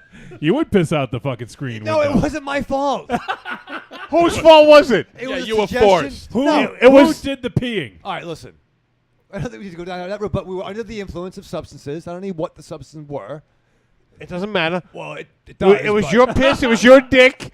Your fault. Was somebody Yeah. tickling the crack of your ass? She and did making that. you No, piss? she did do that. She did do that. We don't need to know that. You have to ask the question. You're scared No, of the answers. no, we didn't ask that question. Month Zero did. hey, I'm taking a guess, man. Only It's 'cause true. I No, she know- poked me. And the only reason why I guess that is Yeah. because I know. Don't it we works need to for do me. Raven Shadow's intro? Yeah, thank you. Oh crap! Did I really say that? Leanna says, Raven Shadow, today Oh, this is Raven Shadow at school. Today, we're talking about Italian stereotypes in media. First, that fucker Super Mario. And don't forget Dominic the fucking donkey, that fucking asshole. Dominic the Donkey. Yeah. Who's that? The fucking song of the holidays. The fucking the donkey song. What holiday? Fucking Christmas. Don't say fucking Christmas. Like everyone knows this. All right, fucking Xmas. Sing it. That's X-Men. The Dominic the donkey. Dominic the donkey. We may have some Dominic people the that don't donkey. celebrate Lunatics. Christmas. I have no idea what the holiday. hell's going on. Everyone knows it. It's a basically the song. And we talked about this. The song basically says that Santa's scared to go to Italy. He can't navigate the fucking hills and peaks. So they're going to have a fucking a Christmas donkey for the Italian kids to bring the presents. That's history. Well, But yeah, it really happened. then Aries should be teaching it.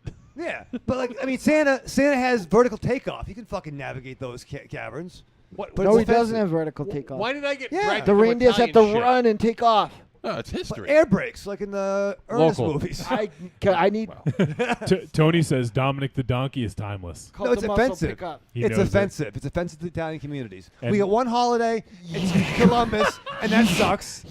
You're Yeah, talking. You lost that one Wait, too. whoa, whoa. You have you're- one holiday? You're talking about what's offensive to the Italian people Yeah. and whatever the fuck. Well, Columbus is bad. Stir the sauce. Yeah, you lost Columbus Day. Don't jump on that Yeah, bandwagon. don't even. No. I mean, Columbus Don't is complain bad. about that, okay? Columbus is a You- bad holiday. I don't want that, dude.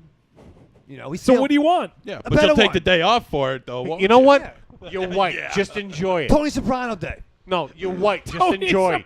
Soprano. You don't need a fucking day. You're white. Yeah. Get Yeah, over it. You have Come every on. day. You know that they're probably like Raven Shadow, Columbus. You know that if you just Columbus, Michael Raven Shadow. No wonder they like Dominic the Donkey. I can't believe I just fucking sat through. That's insulted to the Italian race. Tony says Gabagool. Oh my Is god! that, is that part of the song? Was that your Italian accent? I'm gonna fucking swallow this microphone. Whatever the fuck. Corey says, never heard of that. I know the duck song from school, though. What? I don't know the duck song. What, like Duck, Duck, Goose? Yeah, it's quacktastic. Evil Corny says, I'm crying. I haven't laughed this hard in a long time. Wait, you said fuck Evil Corny? Yeah. I wouldn't want to get fucked by Evil Corny. That's for yeah. sure. I was What going do to they- fuck him. What do they call him? What, Coccolossus. Yeah, it's not a dick. That's It's his a battle club name. station. Yeah. Jesus He has Christ. his own Pornhub search. Yeah. Leanna says, you have the Godfather movies and Italian cinema. Enjoy it. And Joe Pesci. Thank you. So yeah, it's Joe Pesci Day. Yeah. Well, You got the Godfather. no, that's bad. Don't give him that. Yeah. That's Well, boring. I can't take that away from him. Yeah. Yeah. I have a copy of it. Yeah, he's Of got course. it. Oh, really? Then we can take it away from you. That is true.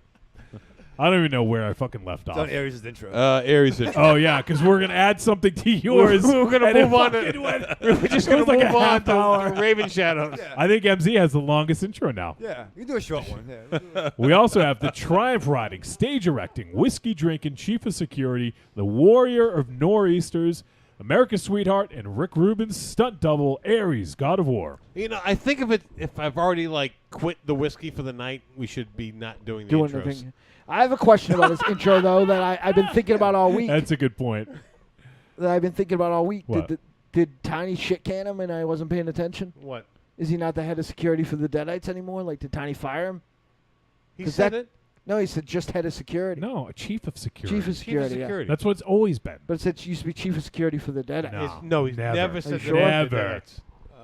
Never. Because I am chief of security wherever I am. Yeah, he's chief of If I security. go to the That's White it. House, I am in charge of the Secret Service. I just must have wrote it down Actually, wrong, 'cause please do that. Please. Yeah, or the mark, yeah. And just fucking stand back and don't do anything. Okay, yeah. we'll just Pay take, out of our own take pocket. 5. Yeah. We'll Take pay 5. out of our own pocket, man. And Thank you. Well, I'm glad Tiny didn't fire you. we have the chain smoking, hand kissing, baby shaking, lorazepam loving, former comic book Quit reading humping nerd. the fucking. Are you humping the table when I do your fucking intro? Don't believe his lies. What? Are you getting a hard Oh on my while God. he does your intro? What the fuck? What the fuck? I That should was really stop gross. right there. Raven Shadow's getting a hard on while Wolfie does his intro. I don't like that Holy at all. This is shit! fucking weird. I have seen maybe, it all. Maybe this is. I have fucking seen I don't it care all. what the people say. I'm just like smart. I wasn't. No, you guys are God. My new boss is watching. He's so getting that's- aroused by his own goddamn intro. You guys are outrageous because you know how. No, what? You're the And one don't that's give me gonna- that shit that it's your hot Italian blood either. Well, now that you mention it, I wasn't gonna put that in the fucking intro, John. Earth's son. His Italian blood is enhanced by Earth's son. Jesus Christ, he'll start coming in his pants. What are you, a fucking Ken The doll big down protein there? stain in his jeans. Jesus. Exciting. I don't even. That was really weird and gross. Where you're just. I wasn't doing doing anything weird. I didn't want to do the hand thing. Trying something. All right, that doesn't This work. is another one of those cases where we're all saying you did something, and you're saying you didn't. I feel like. I may have. Maybe I was. All right. Maybe I did. There's a camera in this room. Right. There is. Yeah. And we saw you, okay? We can actually bring back the video and watch you hump this table. I didn't hum. I was just kind of like feeling the He's groove, getting like, fucking hot over his that's how I goddamn intro. dance. That's how I dance. I don't believe this. Come on, I'll dance with you later on. Leanna says add desk humping to the intro. No! No. No! That's too long as it is. No, I would be 100% behind that. And Jesse G says protein stain. Nothing. That like I have been in places of ill repute and surrounded by beautiful women while Raven Shadow was there. Thank you. And I've never seen him. I've never seen him as excited by people saying things about him. Oh, that doesn't work. I won't do that anymore. All right, well, Like he was just fucking thrown into a fucking Jesus. table leg humping frenzy You think this is what Trump By does his when own- people start talking about him? by his own fucking intro. It's a good thing he hasn't figured out Twitter because he'd be fucking like. Oh my God. He'd be calling out for mentions all the time. I'm just having fun with it. It's fun. It's good. It's good. I'm having a good time. He killed Ares. Shouldn't have come I don't. back, knew I it. don't even know where I was. This is good. Thank you, Grady. Former comic book reading nerd, the official smoke chamber for Castle Wolfenstein, the Pimper Promotions, the Italian Rapscallion, the professional bullshitter, keeping my eye the on cool, the cool principal, the proprietor and secretary of the Sexy Speakeasy, Mr. Runtime, the chair humper, the Parisian Brewhall himself, Michael Ravenshadow. Thank you. Yes, very exciting. Holy shit. It's nice. It's nice. Not for the benefit. You just did something that's so fucking weird you made Monsters Zero uncomfortable. Just think that. Just put yeah. that in your All right, fucking well, pipe that- and smoke it. Well, that didn't work. You know what? So You're 100% right. I've never This is the felt dude that as- fucking watches I never felt so fucking uncomfortable Captain around you Cake before. Fart videos here. You made uncomfortable. You made Cake Fart Johnson uncomfortable. all right, well, I You made the inhumane centipede uncomfortable. What the getting a- fuck is the matter with you I tonight? got a hard on now. Johnny's fucking insatiable now that he's been working out. That's I- nice. Wait, well, Oh my I'm hearing the criticism. I'm hearing the feedback, and I won't. I'm I have upset. to leave. I gotta That, go. that doesn't work. That doesn't work. I thought it was gonna Work for what? I'm a, but that guy. We're gonna have to fucking take Part that. of humping the table I do you wasn't think was really, going to I work? wasn't really humping. We it. gotta It was take like- that fucking table to the clinic now. Get fucking all kinds of shots. It wasn't contact. Just the. It was like the salsa, like the forbidden dance. Hey, from now on, after Rocket Shock, Raven Shadow does not get the table because Yeah, no. you never know what he did with Yeah. it before you guys get Right, there. Yeah, because now, and the worst part is, this fucking spring we're gonna show up one day and there's gonna be a small end table over there, the beard. The Sexy Speakeasy's just filled with tables. There's no bed.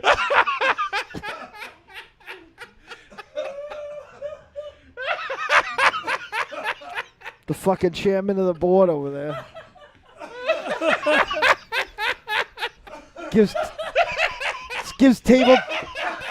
gives table talk pie a new name.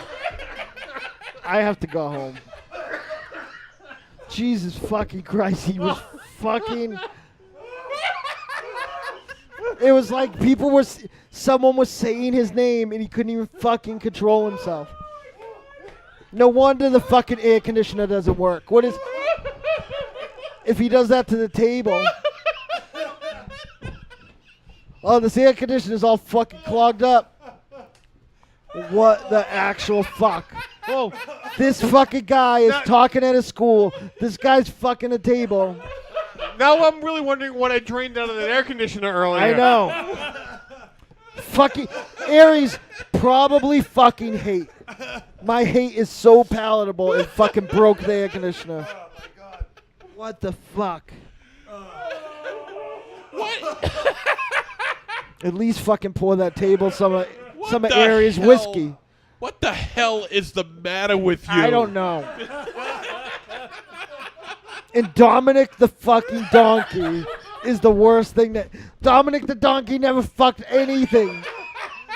How do you know that? Prove that. He just fucking gave gifts.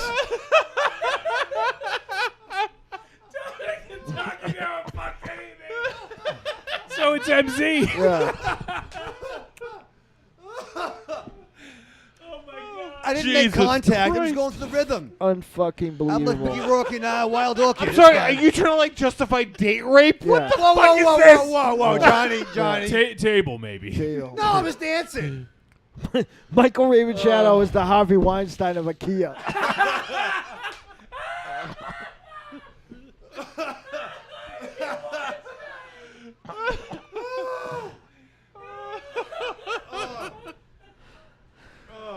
Jesus, goddamn Christ. You know what? If his intro went any longer, Johnny, his mom would have called and told him to stop. Knock it off. Knock it off. This, Holy shit. it's honestly You're such like a pervert, you know that? Oh, really? fucking. Really? Think about who's saying that too. Yeah. Fucking Columbus just fucking passed you. Kettle meat. No, it's not this You What? fucking Dominic the Donkey in Columbus were going up fucking Italian stereotype 90, and fucking Columbus just fucking hit the fucking nitrous. Like he's Vin Diesel and just fucking passed you. And you were fucking. Man. I mean, Wolfie was wondering why his table was moving down that way while he was talking. Aries, get the ShamWow. Oh, man. Tony says cake farts have supplanted baseball as our national pastime. No. Leanna says, there's a little role play here. Cop, who did this to you? Who violated you? Table. Crying before pointing at Raven Shadow. It was him. The cop says, don't worry, that monster will get the chair for sure. Oh, I like chairs too. Table, meat chair. No, listen, there was no contact. Just kind of dancing. My chair's on wheels, okay? My chair is on wheels. All of our All of our chairs. chairs are on wheels. Chairs are on wheels. Johnny, I said this is the week. You're never going to see me again. Tony says, I'm so glad to be a part of this episode. We're sorry. Yeah, I'm sorry, Tony. Leanna says, look at this picture. Raven Shadow's porn collection, like. And there's a picture of a chair. Nice chair. Tony, I know what your house is like. You're blowing it right now. There's no reason to be here watching us. Fucking Raven Shadow. I think he's actually not at home. He sent me a picture of let me show it to you. It's only for us, I think. Is it Yeah. work? I don't know about that. Should be keeping people safe. That looks like home. That looks like maybe. that looks like an editing. Your home. What is that? Yeah.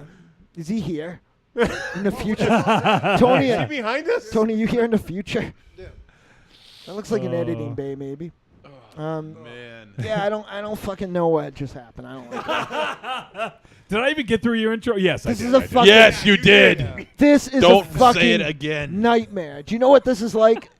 These two haven't got me so fucking upset since Contracted. Tony says this episode is right in my wheelhouse. 1.21 gigawatts. I played Contracted for somebody the other day, and know what I honestly said? Like, because at that time, Raven Shadow was perpetually loaded, and it wasn't necessarily his best time. But I was like, no, Raven Shadow's much better now. And if he fucking tuned in now, he watched him have sex with furniture. I didn't know. It's just a dance. Just kind of dancing. Yeah, well, it's a dance. It's the lambada, the forbidden dance. Yeah, La- see? La This is table. offensive. No, that's offensive. I've never heard this, I don't think. Yeah. Nice. I've never heard of this before. No, I hear it all the time. We used to play it at the Wonder Bar. Never heard of it. Never seen it before. All it's missing is a fucking mustache for him. It's a meme. I almost fucking lost it on the fucking chair with the beard thing. Tony sent this to us. And Leanna says, whichever one of you wants to make a horror film, I desperately want a pretentious short film about an Italian man gone mad, believing himself to be a playboy as he violates his own furniture. Is she not watching the episode? Yeah, this is fucking offensive. Yeah, nice. Why is this offensive? Because he's... Because the donkey, incidentally, is Italian. No, but why can't Santa come to Italy? He'll go everywhere else in the world, but we have to have a little... He has to send like a jackass herald. Well, that's not. I mean, Have you like ever talked to a Jewish person? Why doesn't Santa finish all the Jewish boys and girls? I think so. Swedish people, we have a small dwarven community called Tumtago. We don't get a Santa Claus. But you have a whole crew, like you're like a squad. I don't know. My throat hurts. Can we please take Can a we break? just go? I can't just go. Can we take a break to the end? It's Q-Buster. Remember, children. What the fuck? What are we going to talk about now after this guy is fucking talking to the school? It can and this only get guy- better. No, it can't. It can't. Don't equate the fact that it I'm can only talking get at a school with splinters. this guy dry humping furniture. You're not very self-aware, are you? Stay tuned, boys and girls. It's only going to go up from here. Ooh. Oh shit! Fuck, I hate my life. Hey, be glad you're not a piece of furniture. At least I'd be getting laid. This sucks. We should go. We should. terrible. We should fucking strap on. Yeah, we've been going for like an hour and 30 minutes or something. Yeah. So we're I'm gonna gonna shit my pants. Why are you gonna do that? I don't know. All right, I didn't even tell people what we're fucking doing We don't tonight. We're halfway through the show. we don't even know. So, in just a few minutes, we're going to take a break, and then we're going to come back, and we're going to talk about the movie Boarding School. And we've already spoken with Grady Hendrix. And then, I don't know, we'll try to get some order back in this fucking room. Maybe some Vaseline. Jesus.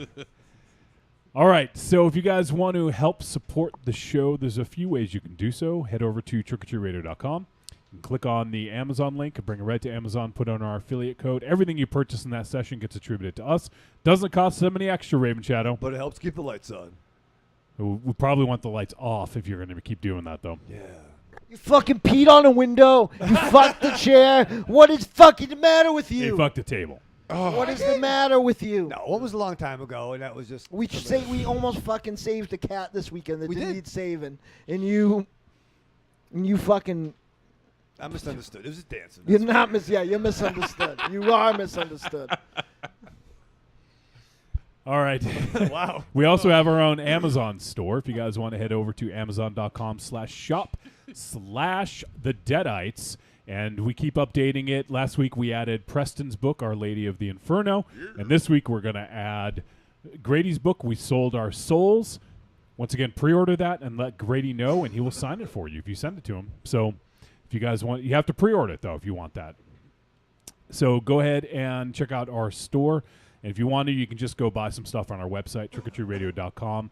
Click on store, and in there you're going to find some digital content. There's the greatest hits of Trick or Treat Radio volumes 1 through 3. We may have a new volume coming out soon with that intro. And you guys, you can also buy there's some premium digital content on there. There is some T-shirts, some buttons, some other stuff like that. If should we get shirts for Rock and Shock? We got to decide quick if we're gonna. I don't know. If how about this? If people in the chat room or people out there want shirts, new shirts, let us know. What? What? I wish I knew. I'm already making Deadite shirts. I would have zoomed. I would have zigged instead of zagged. Oh, I didn't know you were doing anything. I told you. I told you. I don't think so. I did. I said it in the chat room, too. All right. Well, doesn't matter. So, if you guys want to help support, please do so now, or consequently, if you guys just want to donate money, you can do so on the front page of our website. There's a PayPal donate button. You can click that and give us any denomination you want, and it'll go towards the podcast hosting, the website hosting, anything like that. So, all right, Raven Shadow, you sit down to watch Boarding School. I don't want to. Actually, I don't know if I want to know we what you're just going to go? do. He thought it was a board. He nailed it. Oh, Tony says he needs one. He's unfortunately not going to be at Rock and Shock because he didn't know when it was, and he had to make a decision, and he's going to H40. What's H40? That I know it's a convention. Do you guys know what convention that is? Is that a Halloween affiliated thing? H40. That's Halloween. Halloween's 40th anniversary. Halloween 40th I know. anniversary No, convention. you know. Oh, is there a convention? Yeah. Oh, it's Horror Hound. I see. Okay, so yeah, H40 is 40 Years of Terror, and it's Halloween. It's at the Pasadena Convention Center in Pasadena, California, the same weekend as Rock and Shock. So there you go. I'll get your shirt. That's where he is. I'll get your shirt, Tones. He wants a Trick or Treat Radio one. I'll get him He one said. too. I got a pencil. Yeah, This kid over here makes his own ink. he just said that Halloween 40th anniversary con Pasadena. So there's one. So we got one shirt. Good, yeah, sold. Sold. All right. All right, Raven Shadow. So I almost hesitate to ask, but you sit down to watch Boarding School. What do you do to prepare? Oh, I get it's very excited, Johnny. You know. And you put the plastic down on the furniture. All right, listen. My Dexter style. my fucking throat for fucking a dual hurts. reason, actually. I gotta get a cough drop, something to drink some rubbing alcohol to make this go away. So I just fucking straight I'm up s- dog. Do you love a scary story? Do you love to dance? The Big Scary Monster Haunts at Midnight is a collection of dark songs about sex, love, death, revenge, and the end of the world. Brought to you by the world's greatest monster hunting electroshock band, the Deadites.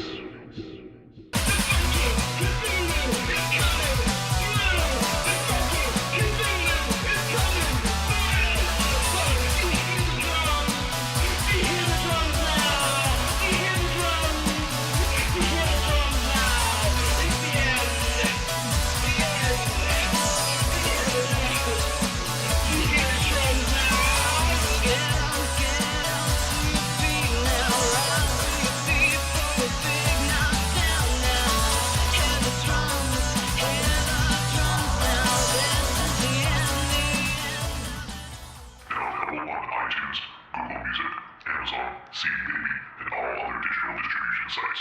This is Matt Kennedy of Astron 6. You might know me as Manborg. You might know me as Father John Sullivan in Father's Day.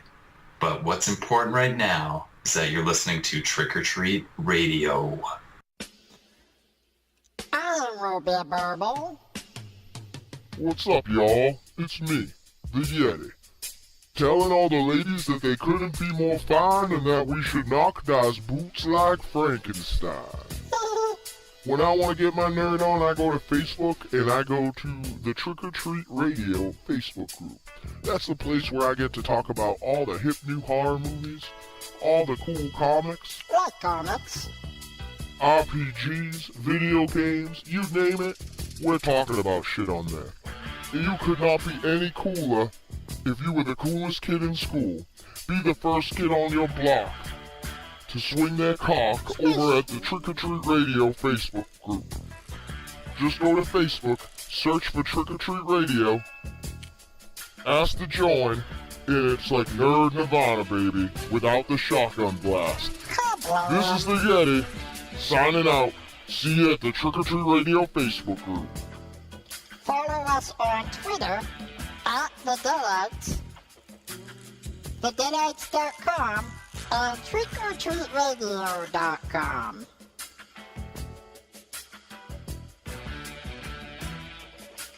I can tell you I'm never coming back on this show. Especially now that I did that thing that you just made me do. Which I will be sending you an invoice for.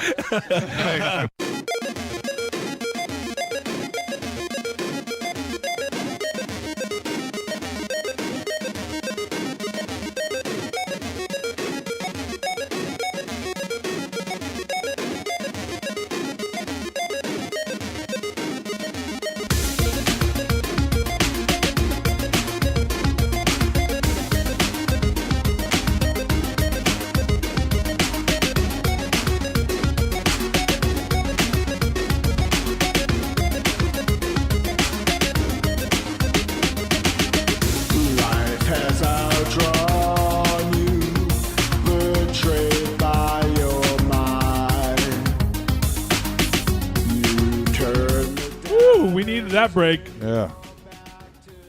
Oh, man. Conspicuous by his absence is Raven Shadow right now. He's Please he's giving check the furniture downstairs. he's giving a desk table a good time right now. He's polishing it. Giving it his own special He's wood oil. polishing the leg of the table downstairs right now. Wow, I'm glad you saw that, Aries, because I had no idea. Oh, Well, actually, I'm sorry that you saw it. I'm not happy It's I saw scarred. that.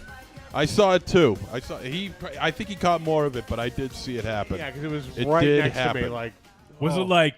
Was he like gyrating? Oh. Like, Oh, it was full on, just hump like. I'll have to go back and watch the tape. It's Actually, I don't know if I should. visually No. disturbing. Anyone who's listening to this, like, seek it out. The Johnny, oh, his body was moving in a way like when you would slap a waterbed.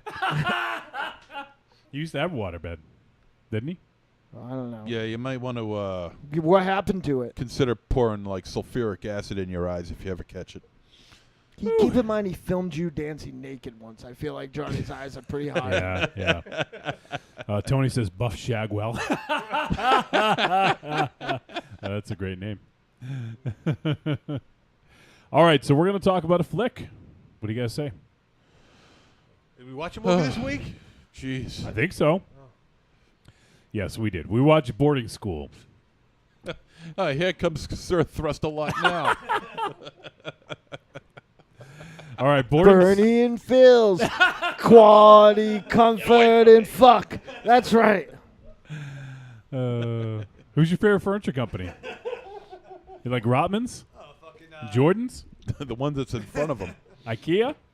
Yeah, well, I could love seat. For Michael Raven. His favorite furniture is the one that's underneath him. Yeah. I had a fucking dry spell for a little while. Well, now your Shops at Bob's. your chair doesn't. Yeah. Chair doesn't have a dry spell. I like the disc down outlets. Yeah. What's that stuff called? The stuff you polish? Wood oil. Wood oil, yeah.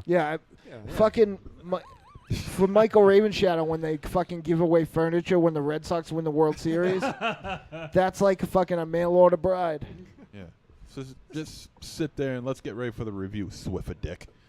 Swiffer dick. What does that That's mean? floors. Swiffers are for floors, aren't they? What do you clean You your can use furniture? it for tables too. He thinks KY is a furniture polish. Oh, Evil Corny has a link for a Raven Shadow porn. Don't do it. It's 1966 Lemon Pledge commercial. That's nice. Makes his own sauce. Oh, Jesus Christ. Raven Shadow's getting Get a little movement. Whoa. Brings new luster to the wood. it brings luster to the wood. That's for Yeah, sure. yeah. To the wood and to his wood. Whichever comes first. Stir the sauce. Listen, I like dancing. For the waist down. We got to work on your definition of dancing. Well, that's how I dance at fucking Deadeye shows. I know. Tony says Raven Shadow looks at sofa, shrugs, unzips pants. Fucking Raven Shadow. Leanna says you were gyrating. She saw it. Yeah, thank you, Leanna. I was That's gyrating. not a good thing. Yeah, No, that does not help your cause. Yeah, that's not a positive description. There was so much, room. Well, not a lot of room between me and the table. Just saying. But I was dancing. Raven Does not help your argument. Raven Shadow at Rotman's. He's there for a few minutes. They come bring him. He picks out some stuff. They come bring him a piece of paper. He goes, "Hey, is this my receipt?" No, it's a restraining order. It's a trespass. I do enjoy the womb chairs. Oh, Leanna says this is better than when I explained what queer coding was and MZ was in denial. So Wolfie just played compilations of Starscream and Cobra and Skeletor acting like gay stereotypes to convince him. Not MZ, that was Raven Shadow. Raven Shadow. Yeah. Yeah, Raven Shadow was the one that was in denial. Well, no, I don't think Cobra Commander. And we is, knew what that was. See? Really? Oh. Now, I didn't know what the term was. Well, yeah, it's terms of everything now. It's fucking everything's got. And you fucking spoke names. at a college, for Yeah, Christ's No, sake. I didn't. There are terms for the dates everything. were different. I was now, going to. Johnny. He's going to use that when he talks to high school kids. I'm sure there's a term There's for him terms humping for the table. everything. Yeah, no. I mean, Kids. There are terms for everything now. Whatever the fuck. No, I didn't speak to the college. The dates were off. All right, let's All right, boarding school, rated R. It is an hour and 51 minutes. It is a horror. It's listed as a horror, but I would ask thriller maybe. And it is written and directed by Boaz Yakin, I believe is how you say his name. And it stars Luke Prale, Samantha Mathis, David Aaron Baker, Michael Wilkes, Barbara Kingsley, Robert John Burke. I thought so. What? Well, I thought it was him. Sterling Gerrans, Sorry. Will Patton, Tammy Blanchard, and Nadia Alexander. The synopsis: a young boy becomes fascinated with the persona of his dead grandmother and is sent to an isolated boarding school for misfits run by a mysterious headmaster and his wife. Oh, man. Leanna just found something on Wikipedia. I found it on Wikipedia. Object sexuality or objectophilia is a form of sexuality focused on particular inanimate objects. Individuals with this preference may have strong feelings of attraction, love, and commitment to certain items or structures of their fixation. Go ahead. What are you doing, Mars? What are you going to say? What do you have to say? I just was doing some gyrating. That's really it. That's all it was. Are you gonna do it again? I was just doing some gyrating. Yeah. That's it. Just doing some. That's not. You need to work on your defense, son. All right. I was just dancing. I was like, who's the fucking guy? Billy. I was dancing with myself in the chair over here. You look like you were being riddled with bullets. Jesus Christ, who the fuck is that? Oh, and Tony sent us a video on YouTube. Man has slept with over 1,000 cars. I've seen those things on like my fucking weirdest obsession. That's weird. You ever seen the short video on YouTube of the guy fucking the tailpipe of a car? All right, we have a movie to talk about. I think we're about to watch it. Play the video. No. I want to talk about the movie. I do. It sounded like MZ saying, I want a title shot. My fucking throat is blown out. I almost fucking choked when Mars said something. I did a fucking spit take. All right, so let's talk about the fucking movie. All right, please. Can we do that? Can we please talk about the movie? We can try. All right, boarding school. This is going to be an interesting one to talk about because I wouldn't say it's quite as spoiler-filled as last week's movie, What Keeps You Alive. But, MC, are you fucking crying? He is. He's crying. I'm crying. You're always crying, though. Oh. What? Not going home. Come on. We haven't even started talking about this yet. So, Dude, fuck the chair. No, he didn't. No, he didn't. no, he fucked the Hey, table. hey, No, I didn't. It No, was I a table. Table. Table. This dude's going to talk at a school. I'm going to go wake up and none of What are this you happened. doing? Nothing. Yeah, these guys are doing stuff. Well, to be fair, Don't say that he's doing something. you know, there's no air shockies, but I mean, no, I did that in my fucking house, not here in 720. I didn't know. There's no contact made. No contact. There's no All right. All right. All right, the movie. That's fine. Let's stay on target. Almost there. Almost there. Negatives impacted on the surface. Is there a hole in the bottom of that table? Are you describing your last sexual encounter? It's only 2 meters wide. You think you got enough room? Can you meters? can you target a womp rat? From Yeah. If it gets cold enough. It's only 2 meters. Is the table giving birth? What the fuck?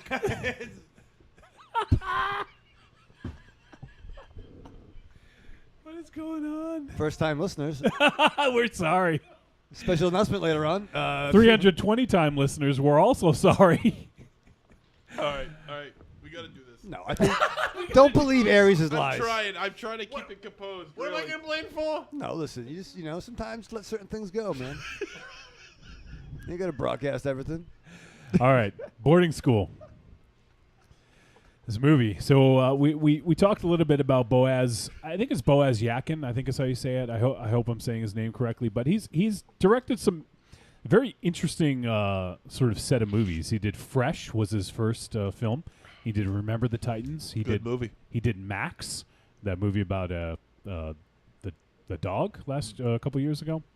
So he's done a bunch of stuff, and I think this is really kind of his first horror film, or anything sort of horror related. So kind of interesting. And I mean, I think right off the bat, this movie, like, I love the opening of it. Like, it really just shows. Was it Brooklyn or no? That's not where he lived. He grew up in Brooklyn. Yeah. But I don't know where he lived. But anyways, they're showing kind of a city, and it's the way they're showing it is really interesting because it's kind of like color, like colored in a different way. Sort of like it almost like reminded me of like a giallo in terms of like the lighting and stuff like that. The way they did it. And then when the title card appeared, it was just like boarding school. Mm-hmm. Just very basic. It reminded me of like a 70s or 80s film. And so we get a glimpse of Jacob, who seems like a troubled youth, if you will. And you know, he I say troubled, and I'm about to say he reads comics, and you know, he loves horror movies and stuff like that. Basically, just like us, but he has an overactive imagination, I guess you could say, and things at home aren't going so great. You know, he has night terrors, I guess I'd say, where he wakes up in the middle of the night screaming, and his mother is like incensed by this. Like she's really on the edge. Cannot take it. Yeah, it must be. It's been happening for a long time. Yeah. The father's passed away, I believe. Yeah, so it's a stepfather. Stepfather in the picture. So the mother's at her kind of wit's end with him. Yeah. And blames all his media or all his interests on this reaction. Right. No comics. Like when they go out, she's like, "All right, we're going out. No movies and no comics." Yeah. You know, basically trying to get him just do his homework and stuff like that. And then somewhere in the first few minutes, the mother's mother dies. So it's Jacob's grandmother passes away, and Jacob doesn't even know his grandmother. And the mother basically says, you know, like she was weird, or like I don't remember. She's like she's a bad person. Like bad person. She was a bad knew person. her, You wouldn't have liked her. Yeah. And he's never even seen pictures of her. Like, he doesn't even know what she looks like, anything like that. So it's really kind of interesting. And it just sort of takes this weird turn where all of a sudden the grandmother passes away, and then they're at the funeral. And then when they're at the funeral, right at the end, there's a friend of the grandmother grabs Jacob and tells him this story. It was like, oh, like your mother or your grandmother was, you know, like such a nice lady, and kind of speaking more positively, and tells a story that we see kind of unfold throughout the movie, where she, I mean, and you know, the story that she told took place during the Holocaust, where she apparently, the friend who talked to Jacob, was apparently, you know, like raped. I guess you'd say, right? Is that Yeah. pretty fair? Yeah. And each time the German officer like marked her arm each time. So she pulled out her arm and had like cuts, like scars all over her arms, like railroad tracks. Yeah, it was. So it all of a sudden kind of got kind of real, and it was like, whoa, that's pretty heavy stuff right there. And then she goes on to say that his grandmother took her nail file, and she would just basically sit there and file her teeth. And that's kind of, I think that's kind of where it stops at, right? If I remember correctly. Then the mother comes and says, "Get away from her." Because it got real sinister as she's telling the story, and Jacob's fucking 12. You know, he's 12 years old. This crazy old lady is telling him the story at the funeral. The mother comes over incensed and breaks up the interaction. Wow, I got to interrupt for this. Leanna says, "Oh my God, my mom looked at the screen, took one look at Raven Shadow, and asked, is that supposed to be Jesus Christ?" He just nailed wood. He is a carpenter now. Yeah. Well, normally he would be nailed to it, but this time he's nailing the wood. This time Jesus does the nailing. He's back and he's pissed. And there's plenty more wood where that came from. Wow. Can I write your autobiography? And can we call it Splinters? It's about a rat that trains him. Yes. To hump furniture. This is the one night I liked you better drunk.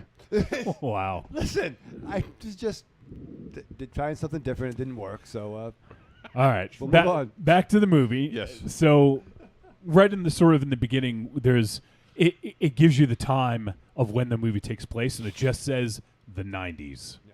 That's all it says, which I kind of loved. Never a good sign. Well, for you maybe. And he was also reading a comic book called Planet of Vampires. Which was an older comic. That was Atlas. Atlas, thank you. Because there were several. He had older books. The first few books, and I'm sure Mars did the same thing. Possibly even Aries and even Johnny was looking to see what books he had. Oh yeah, for sure. And they definitely Atlas was I think later bought by Marvel. Am I right in that too? Well, Marvel was originally called Atlas, like before it was Marvel. Before it was Timely, right? Maybe in between. But I think that Atlas was a different brand though. Maybe, but then it ended up being just a 70s offshoot when the comic boom really kicked in again the second time around. It was I think it was another instance of one of the much like Charlton. I think it was a secondary instance of creators coming up and creators coming down. Yep. I also noticed he had X, which was part of Dark Horse's Comics Greatest World. Yeah. So it would have been, also they did Barbed Wire, Agents of Change, shit like that. So probably between 93, 94 this would have been set in. I think a little later than that with X. I think X popped up in 94. I think, 94, because we saw Barbed Wire in 96. Well, and I also 95, probably, 96. I also don't think they're being totally accurate. That's why they called it the 90s. So it's just sort of like whenever, sometime, you know. And it had She, too. Yep. They mentioned that. Yep. So, you know, at this point, we sort of get the feeling that Jacob is, you know, like his parents aren't the best. His home life isn't great. And, you know, he just enjoys his media. He enjoys his comics and his horror and stuff like that. So, and then after the grandmother's funeral and he hears the story from the grandmother's friend, he sort of has this like slight infatuation with finding out more about his grandmother, who he never knew or knew anything about, which I would think any kid would probably be curious about, right? Mm-hmm. So he's home one day alone. I think this is after he got suspended from school, right? Yeah, he got because he got into the fight. Yeah, he got in a fight, and the kids basically just beat him up. It wasn't even his fault, and he got suspended.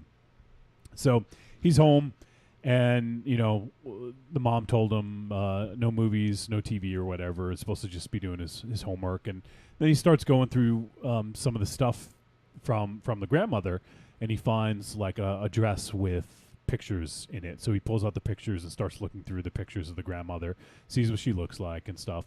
And then finds this glove, like these long, like elbow gloves that go up to like the elbow. Miss Elizabeth gloves. Yeah, yeah. And also finds a dress, and so he actually puts on the dress and the gloves and starts dancing to some of her music from, you know, it was like Tango, I think, yeah, from like probably like, you know, 40s, 50s era. And maybe the grandmother's from Finland because I hear they're tango crazy. True.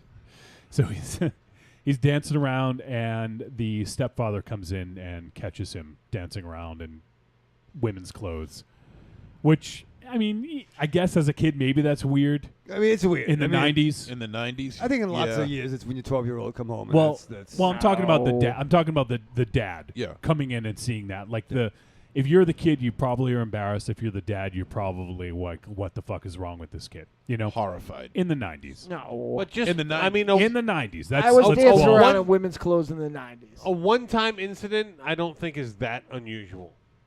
Yeah, and I think that they reacted a little harshly, too. Like, I mean, obviously this had been in the works. With what are you talking about? Oh, so he actually did meet another character that we didn't mention. At this point, he had gone over a friend's house, like the parents' friends, and he met Christine, yes, who is the daughter of their friends, and so she says to him, they're hanging out in her room. He's reading comics, and she's like, "You're pretty." He's like, "No, I'm not. I'm handsome. I'm a man." Like he seems very like offended by being called pretty, and she kept like harping on it, like, "No, like." You know, like, what's wrong with that? And he's like, you know, he's just kind of like has this, I'm a man. Right, boys can be pretty, boys are handsome. Yeah, exactly. Yeah. He's never seen Kota Ibushi. So, you know, that was kind of a pivotal moment as well because we do, you know, we do see Christine again later on. So after all that stuff with the dad finding him in the dress dancing around, I think at that point they cut to a scene where they're visiting a doctor, and he's basically like, hey Jacob, you're gonna come to the boarding school. We're gonna take care of you. So he ends up going to this boarding school, which, correct me if I'm wrong, but wasn't this kind of like a bizarro Xavier's Academy? I was for totally thinking that. gifted youngsters. Yeah. Like it was like a weird version of it, and I actually like.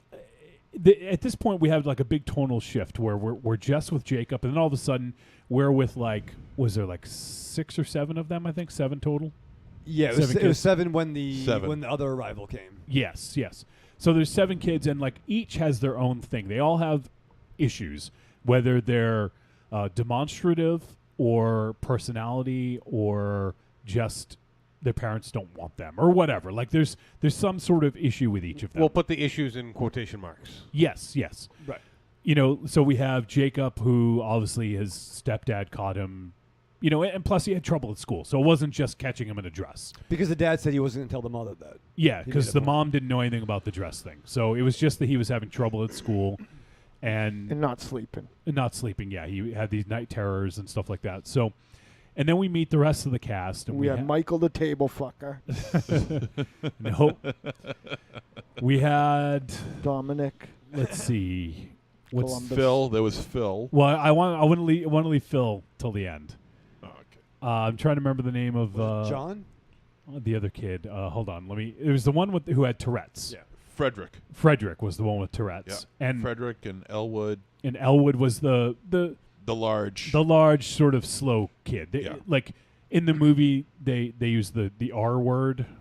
They use it quite a bit Yeah. in this movie. Quite a bit. So clearly he has something that's wrong mentally. There's something going on up there. He like in one scene he puts scrambled eggs up his nose and eats them that way. So That's not what you do. Maybe you, but. And then we have the twins of Lenny and Calvin, which seem completely normal, right? Like, I don't really know what was up with them. And then I think, and then we had Phil. And the scene when Phil shows up was fucking awesome. Like, all right, so Phil was badly burned. Yeah.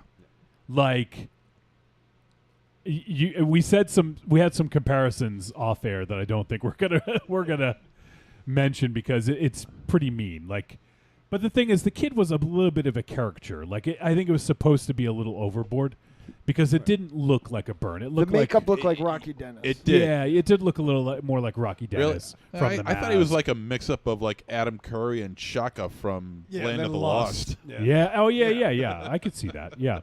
Shaka from Land of the Lost.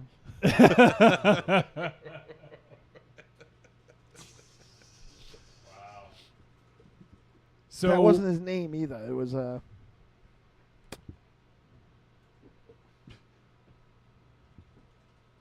Perfect. Okay, well, at least you got that covered.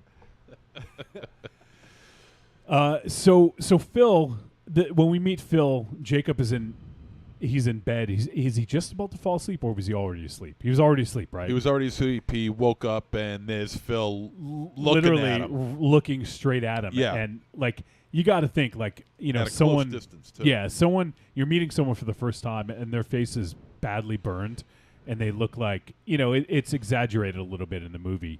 And so Jacob wakes up and he fucking flips out, and as you'd expect, because you don't expect to see that when you wake up. But Phil obviously is sort of like, reserved and not very outgoing, obviously, because I imagine that Phil has a lot, has dealt with a lot from kids, probably being bullied and stuff like that. But I fucking loved Phil. He was great. He was awesome. And by the way, Phil was played by a woman. Is it she? Really? Yeah. Nadia Alexander played Phil. Interesting. And I thought she did a fucking awesome job. Cha-cha. No, Aries got it. It's the soldier from. Moving on. Well, I know you let things go. Well, that was for off air. I'm sorry. Producer Aries says what we not going to talk about. Yep. With his 5-minute song he never played. Oh yeah. That would have changed the course of the show, probably, how we played that. It was beautiful. There was dancing, showgirls. I had to pay those girls for doing nothing now. That's what we can do. Yeah, Chaka. So, man, this it's difficult this episode, guys. So he meets Phil, and then after this, they all go downstairs. I think this is when they do the breakfast scene. It's the breakfast scene, yeah. And he wants bacon. There's no bacon. But well, there was bacon, not for him. Yeah, just not for him. I was just going to get to that. Yeah. And he meets up with everybody else. Let me comment on that. So okay. He says, "What? No, there's no bacon for me." And she says, "No, I thought your people didn't eat bacon." Right. Yeah. So clearly, she knows that he's Jewish, and he's like, "No, I love bacon." Right. So all right, go ahead, MZ. Oh no, I was just going to say that's where he meets up with the rest of his schoolmates. That scene was fucking awesome. Where he meets up with Elwood, and you Yeah. see Elwood just snorting eggs right up his nose, where he meets up with Frederick, who has like the most severe case of Tourette's you're ever going to see in a kid, which is just insanely Tourettic, I guess. Tourettic. I don't know what you would call it. He's diabetic Tourettic. Yeah, and then you meet up with Lenny and Calvin. You made Mars leave. If that's all it would take. Yeah, right. he was out the door soon anyway. He'll be back. And then you got Lenny and Calvin, who, like you said before, look absolutely normal, seem absolutely nothing like. Right. There's nothing physically, mentally wrong with them. But they're there for a reason, and you find that out later on. But and then things just start getting weird from there, where they meet up with the principal, who what was his name? Dr. Sherman. Dr. Sherman, and turns out that he's not only the principal, but he's also a client. He's also a client, No. and he's also the only teacher there as well. And he gives all the students, a series of and books. he was played by Will Patton, who was I thought pretty awesome in this. Who I thought was pretty great. good in this. Yeah. Pretty good performance. And he gives the kids all the textbooks, but he primarily teaches them scriptures from the Bible. Well, Yeah. they actually make a comment that they've been given 3 textbooks, and the only one they've opened is the Bible. Good start. And early on he says something about, because they're there for the semester, but he says something about in 2 weeks, in less than 2 weeks you'll find enlightenment or something like that. Do you guys remember the line? It was something about It was like that. It was a 2-week internment. Then he started quoting a scripture saying that this is what's gonna, you'll find life, you'll find life, you'll find love, you'll find happiness, that sort of thing. Yeah. And if you disobey, he kind of like a weapon. He pulls out like a pointed stick out from like his sleeve. Yeah. Like And- Wolverine. Yeah, just exactly. flying out. Yeah. Schnicky. Schnicky. I think it's snicked. Yes. It's not schnicky. Whatever. And he doesn't hesitate to beat the kids, especially Christine, Yeah. who seemingly enjoys it. You're a weird girl. Yeah. She's a bad girl. It kind of gets a little uncomfortable. Yeah, it does get a little comfortable. But oddly enough, it gets more uncomfortable as the film progresses. This is tame compared to. Did he do something with Frederick? Did he do something with He didn't hit him, did he? He was. I don't think so. But he was giving him out of time. Yeah. So I just thought that scene was so fucking bizarre, but it was almost like almost charming in a way that all these characters are sort of like being themselves. Right. And there was something that was just sort of like that I really liked about that scene, and it was funny, too, like the way that the characters interplayed, it just was like a really crazy scene. I mean, I get what they were trying to do, but I just felt like maybe they were showcasing mental illness a little bit too harshly. Well, sure.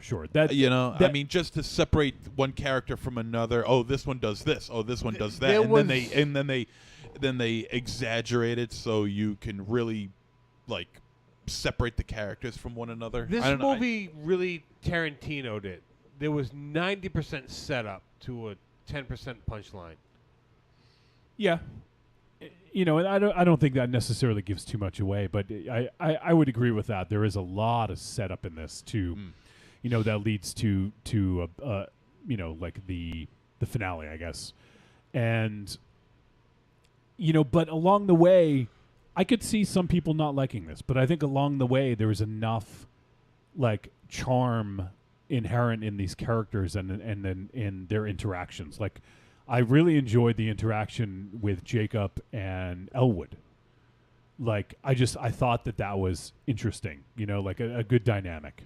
Like the second half of their interaction. Yeah, the first half was obviously, like a little off and weird, but, but took a while for him to. But it showed, the thing I liked about it is it showed Jacob growing as a person. He was actually very responsible and, I just liked how it showed him in a more positive light as he sort of became more comfortable with who he was. Maybe I don't know if that's the way. Which kind of happened rather quick, considering that this only takes place in a 2-week span. Well, you figure he didn't have the fucking larger kids bullies beating him up either. There was a lot of like overtly threats, and I think the issues that they had on display. I mean, you figure they were all dispersed, so it's going to aggravate any kind of conditions or whatnot. It's only going to make it more and more prominent, I would think, right? You know what I mean? Sure. So I don't think it wasn't played for laughs. It was played that I'm sure all these kids are fucking scared. And at this point, I felt that this movie had a real big kind of Suspiria feel to it. Did you get that, MZ, at all? I got that in certain scenes. Because yes, absolutely. There was something going on. There's something beneath the surface that felt off. Yeah. You couldn't tell what it was at first, but there was something there. Yeah. And obviously it took place in a school. They were, like, in this case, they were younger than the girls in Suspiria, but, people off away from home, staying at a school. So there was some similarities to that. And it did have some elements of Giallo, I think, as well. It did. It did. In terms of style, in terms of camera movements, in terms of lighting, there is some very heavy Giallo-inspired moments in this movie that you cannot ignore. Yep. Suspiria is right off the top. Yeah, and not so much. Suspiria was a blueprint for this film. There's no question about it. And it's sort of like the school had almost a bit of a gothic feel to it too, right? Oh yeah, especially the breakfast scene. Yeah, that so felt like a church. Yeah, definitely did. Yeah. But I mean the plot twist, I didn't see coming. Yeah, and I felt like I kind of should have. Well, so there was one bit about it when I guess we'll say when Jacob and Elwood's story sort of ends. I had like an inkling of like, oh, is this what's going on? But I didn't quite understand it. Like I was right in a way, but not in the way I thought it was, because that twist was like, instead of doing like a 180, it did sort of like a 270, it didn't go like, completely in the other direction, went the other direction, then a little bit more, Yeah, see, I saw it going someplace completely different, and I was completely wrong. Yeah. And I was pleasantly surprised that I was wrong. Yeah. Even though I was annoyed that I didn't see it coming. Like, it was... it kind of made sense, because... things that... The uneasy feelings I was getting at certain points in the movie... It all made sense. Yeah, in hindsight, you're like, oh, I should have seen that coming. Because up until the twist, I was hating this movie. And then the twist happened, and I was like, oh. Yeah. And everything made sense. So there's... Leanna mentioned something in the chat room, says, the characterization of mental illness turns me off, but I love Suspiria's atmosphere. Now, there is, and that's sort of a theme here in a way where there's other types of illnesses. And I think that this movie, in a way, is very smart about how it tackles a lot of things, but in a way it almost presents them in an offensive manner almost. It is. You know? I did see it that way too. And I don't mean to say that this is an offensive movie, but it just takes like the kid with the Tourette's or the kid the kid that had mental deficiency. I don't know what we want to call it, but it really showed the worst of these kids, I guess I could say, and really didn't try to mask it or hide it to the point where it was sort of in your face and it felt almost on the verge of being offensive. But I think, isn't there something you said about they're not being, and they're all children too. They're not being taken care of properly. They're away from their homes. I mean, sure, as they probably didn't come from the best homes. Well, no, I mean, clearly, they didn't. So I mean, I'm definitely not a doctor, but I would think not being comfortable and being outside your environment is going to aggravate your condition. Sure. But I mean, it's even in the 90s, that was a little bit of an outdated thought process, but still, that was a thought process where, okay, there's something mentally wrong with my child. They need help. I'm going to send them to wherever. And a religious school is the proper place. Let me say that in quotations. Right. Is the proper place for these people. But through the backstory, when Frederick told the class why he was there, you kind of see why he would go there from his mother. But at the same time, sure. it's also kind of offensive towards the fact of why Jacob is there, because I mean, you got Yeah, all these yeah. people there with actual mental deficiencies, with mental illnesses, and Jacob's stepfather treated the time that he caught him dancing around in his grandmother's clothing doing the tango, and he saw that with his old-fashioned sort of thinking as a mental illness. So I do find that kind of offensive, even in the 90s. But you're supposed to. One second though, because also he's all right. So we don't know how long he's been the stepfather, right? But all right, he has this new wife. All right, maybe he wants a quiet night to fucking just do his thing, and she's freaking out, so she's stressed out for the kid. He sees Well, him so fucking wearing, what? That's why he went there. I'm not justifying the Sure, dude. I'm sure, saying that's but- why he probably told, no, baby, this is a nice place. He's going to be where he's taken care of. But the father wanted Jacob to go there to basically make the noise stop. The stepdad wasn't a nice guy. No. And that's why far Jacob. from it. And that's why Jacob was sent there. I mean, he is sort of presented in sort of normal manner. Like there's nothing kind of nefarious about what he's doing. It seems like until later we find out that maybe there was. But and then it also gives question to the parents themselves, the parents of not only of Jacob but also of all these other kids. How do they know about this place? How do they know about this this doctor?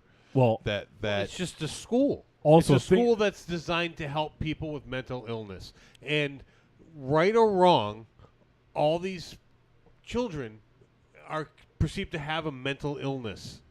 Right, but but there's got to be people that came out of there, regardless of whether they're well or not. They came out alive. And well, also, MZ, think about the twist. That's what I mean. Well, it's not even a twist.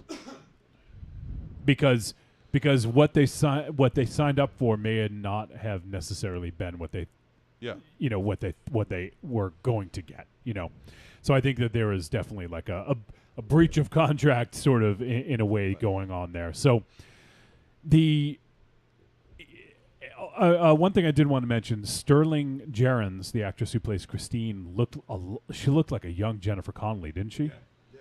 Did you guys? From time to time, yeah. Yeah, like I thought she was really like captivating on screen. I really liked her character, and I thought that like she had just a good dynamic, especially with Jacob. Like I liked their scenes together, and there was that dance scene where they were both dancing.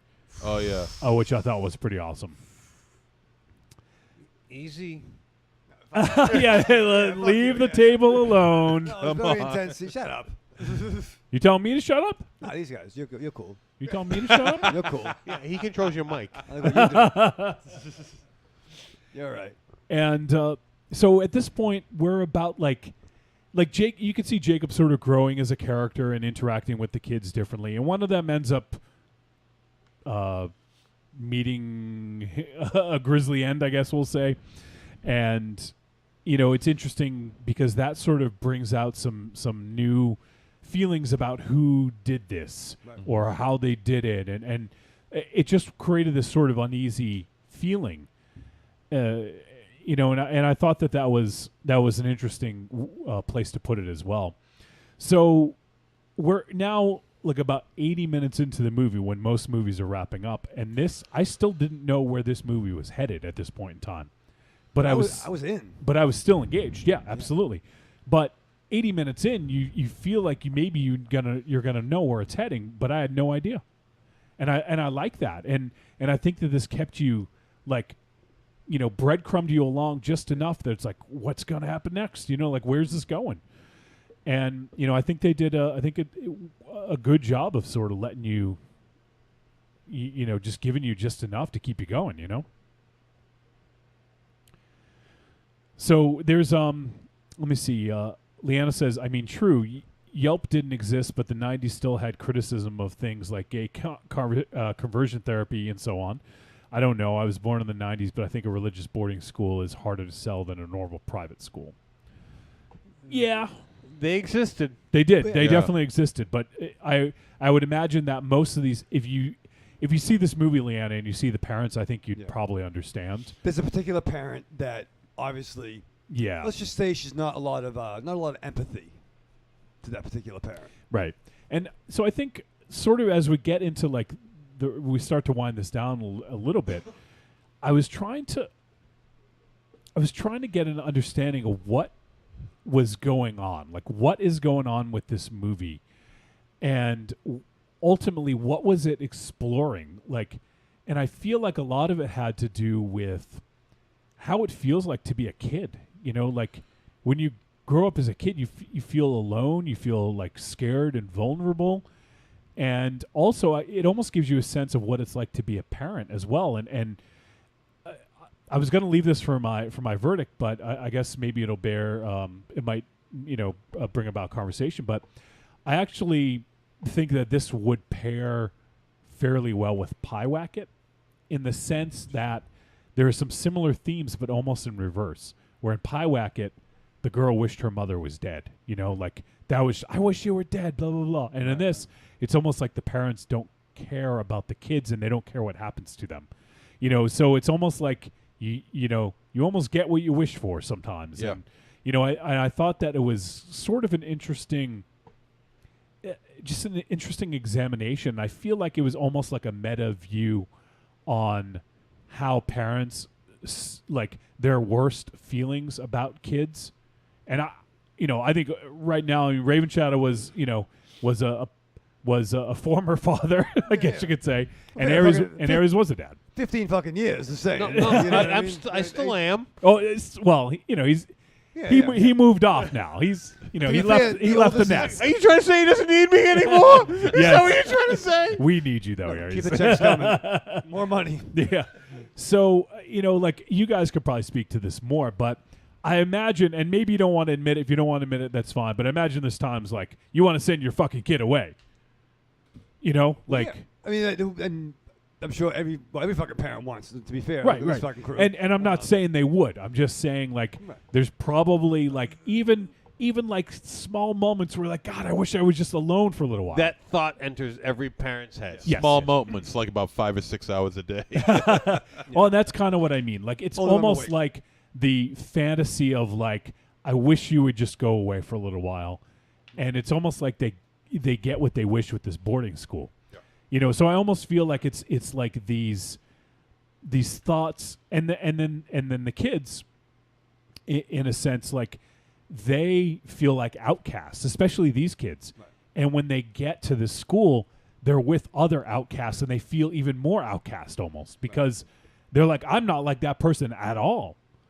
So it's almost like you feel even more alone. And I just thought it was a interesting way to sort of examine these themes. I don't know if that was the intention, but that's sort of what I got out of it a little bit,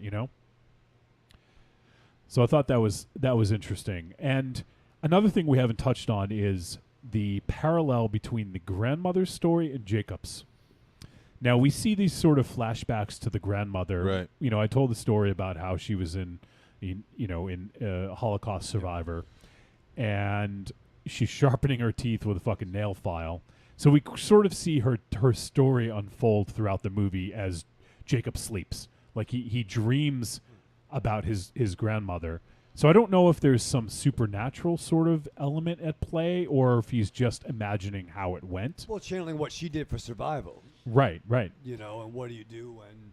Well, that's the thing is there clearly was similarities between the two, but we don't quite, like, there's no clear cut, like, this story coincides with this one. Like, I don't, like, they were similar but disparate. Like, I don't feel, like, I thought that was a little weird. I was trying to understand the reasoning for that.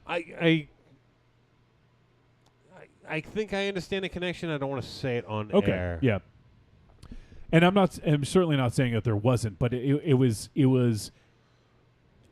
difficult to see the parallel between the two. But I think in the grand scheme of thing, it worked because it was almost like this nice sort of divergent sort of thing that almost to sort of break up the story a little bit. So I thought it was interesting. And I guess my thought was, like, to try to summarize, I think the director was trying to say that and this is slippery territory. I understand what I'm about to say is probably a slippery slope, but that I wonder if he was trying to create a parallel to being a troubled child that comes from a broken home, and juxtaposing that with being in the Holocaust. I hope that's not what he was trying to do, because that doesn't seem like a good parallel. Yeah, No. yeah. I would have to disagree. I think to somewhat of a lesser degree. To a child, that might seem like the worst thing. Yeah, but if you think about it, it wasn't that the people who were like Holocaust survivors.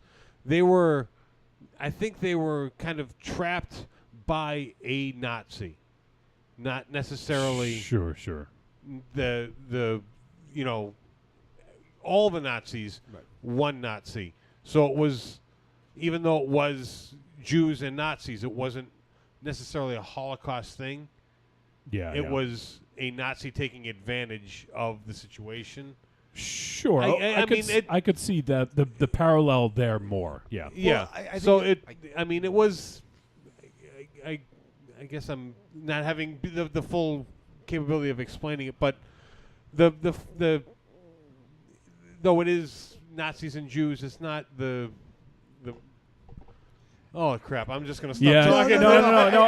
I think that was. It's tough to sort of deconstruct it. I feel that was part of Jacob's backstory. It was that story gave Jacob strength. I don't think there was a message of this having a. I kind of hope not. That's what I was getting at. No. I think it gave Jacob strength, and it gave him his catalyst for his own diversification in things or experimentation. There you go, Raven Shadow. So that was his story. And just to clarify, Leanna says I'm confused. The headmaster is a Nazi. No, no. The headmaster is not a Nazi. No. We're referring to. There's a flashback with his grandmother in the Holocaust.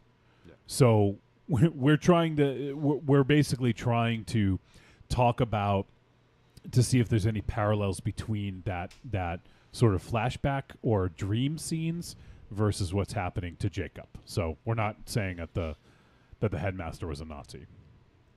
Sorry, Raven Shadow. No, I think it's almost like him, almost like inhabiting his grandmother's skin.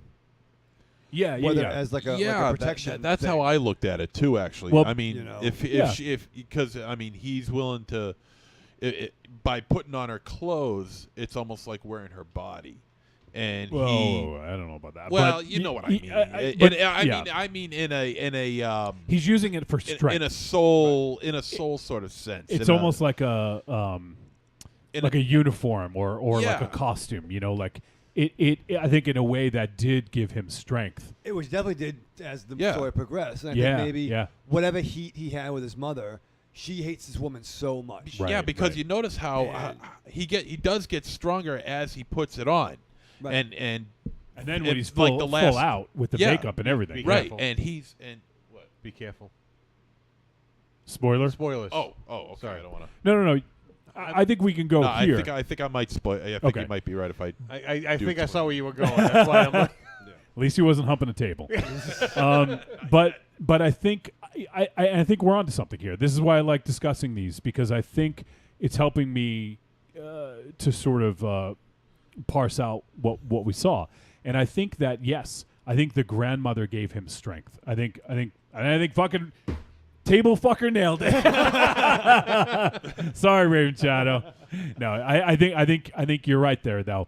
I think that was the point of it was he gained strength from his grandmother's story, and he sort of became one with her in a way. And I don't think it was more. At first, I wondered if it was about gender identity, but I think now that more I think about it, I think it's less of that and more of pulling strength from her. And by wearing her clothes, he sort of like got in her shoes, so to speak. Yeah. Right, and made a connection with her, even though he'd never met her, never seen her prior to her death. And part of that could still be like, you know what? My mother fucking hated this person. My mother fucking sent me here. Right. My parents abandoned me. So I need to pass this generation, go up to the next, and so and some connect with them. Rebelliousness, the Yeah. fact that she was not for nothing, survived the fucking Holocaust. Yeah. That's a pretty good fucking pedigree for survival. Yeah. And you can do honestly, that. I was kind of disappointed that the movie didn't go a little bit more towards that gender identity.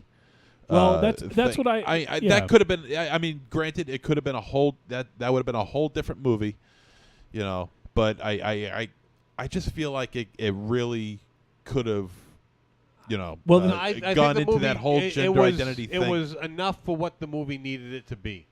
And I think the thing is, and like as I said, as we're talking about it, I think it was less about gender identity and more just about pulling strength from the grandmother, and I think that he dressed up in her dress, not because he was confused about his gender.